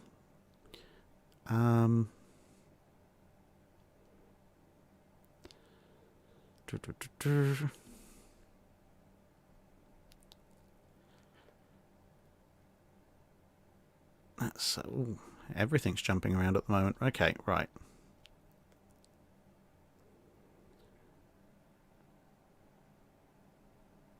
First Bluetooth speaker is dead. Well, I guess that's batteries. Jake Miller, how much would it cost to build a replica of HMS Warspite to your standards and with a good Wi-Fi connection? Good luck getting Wi-Fi in a battleship. There'd be a lot of repeaters. How much would it cost to build a replica of Warspite? I have no idea. I mean, you could order the Wish.com version for $10, but then it would probably be made of cardboard or fall apart in the post. Build. I think it would depend on if you're building a replica, as in fully functional 15-inch guns, or you're going kind of an HMS Caroline style. We built a hull, the guns are there, but they're kind of fiberglass or something. If you went for the cheaper option, you could probably do it for under... I mean, it's still going to cost tens of millions, but you could do it for tens of millions, not hundreds of millions. Whereas if you do it fully functional, you're going to have to resurrect, like, gun forging pits for 15-inch guns, which is going to push the cost astronomical. All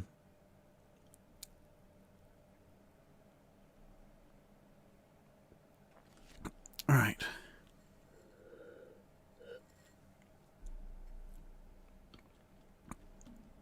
Right, okay. Everyone's telling me to go to sleep. Okay, let's see. We shall pick 2 more questions then.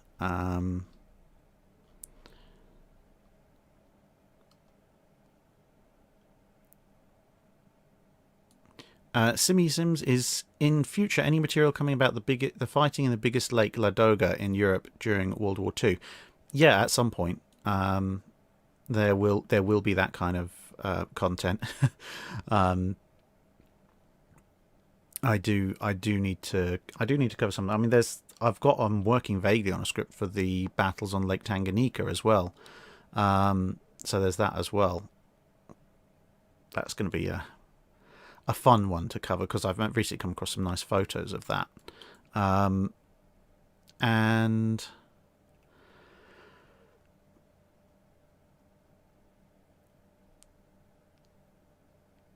let's do one more. Did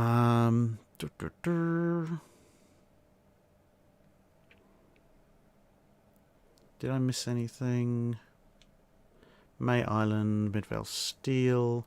Okay, we'll finish off with Russell's question, because I did miss that earlier.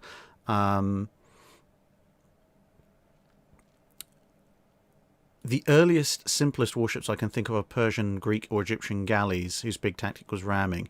Do you know what came before? So there is some indication. I mean, I suppose that's probably contemporary with Egyptian. There are indications. Obviously, the Phoenicians were a big naval power. They kind of predate the Persians and the Greeks, and in fact, most of Persian and Greek navies were composed of Phoenician vessels. There's some wall reliefs that show Assyria knew what galleys. They knew what, I guess, would probably be a bireme at that point were. And it has a very definite pronounced ram bow, so that means that at least by the time that Assyria was the dominant power, they had those kind of things. The Egyptians, for the most part, obviously later on would develop a navy with triremes and quadremes, etc. But it went back even further back than Assyria, when Egypt was the dominant power, they seem to have mostly confined themselves to river-based warfare. I mean, even when they fought the Sea Peoples, most of that seems to have been fighting within the Nile Delta. So whilst they obviously had ocean-going trade ships, they traded all up and down the east coast of Africa. We know they traded with the Mediterranean. It seems that most, if not all, the vessels that operated on those parts used were merchant ships, not warships. Most, if any, of the early Egyptian warships we see on wall reliefs and stuff seem to be just your basic river craft rather than dedicated warships. So whilst I'm sure things like Sumeria and Acadia probably had some form of military vessel, as far as I'm aware, the first, if you like, proper warship, as in not a rivercraft that we stuck some soldiers on, i.e. a ship that in and of itself is capable of offensive action, I think is probably those Assyrian bas reliefs that show a kind of a bireme style ram vessel. And to be honest, that's not really a massive upgrade from here's a boat, we put some archers and some guys with spears on it. Because it's basically here's a boat with some archers and spears on it, and also it has a big spear itself at the front. So yeah,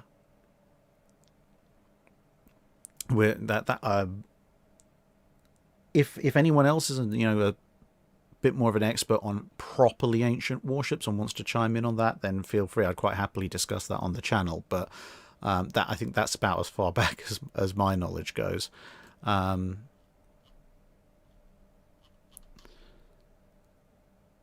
Oh yeah, we get an extra hour's sleep in the UK tonight, don't we? That's going to be fun. Excellent. So, okay, right. I think I will probably wrap it up there. And thank you very much, everybody, so that those of you who have stuck around, you've survived yet another dry dock, and I know at least one guy who's messaged me earlier who said he's going to be on a long drive this weekend. So for his sins, he now has probably pushing 10 hours worth of dry dock to listen to, which means if he's driving in the UK, he'll get to the other end of the country before I stop talking, which I'm not sure if that's a good or a bad thing, but he'll find out one way or the other. In any case, thank you very much, everybody, for listening. Thank you for being here. And the mid-month live stream, where we're just taking questions straight from the chat, will resume this coming month.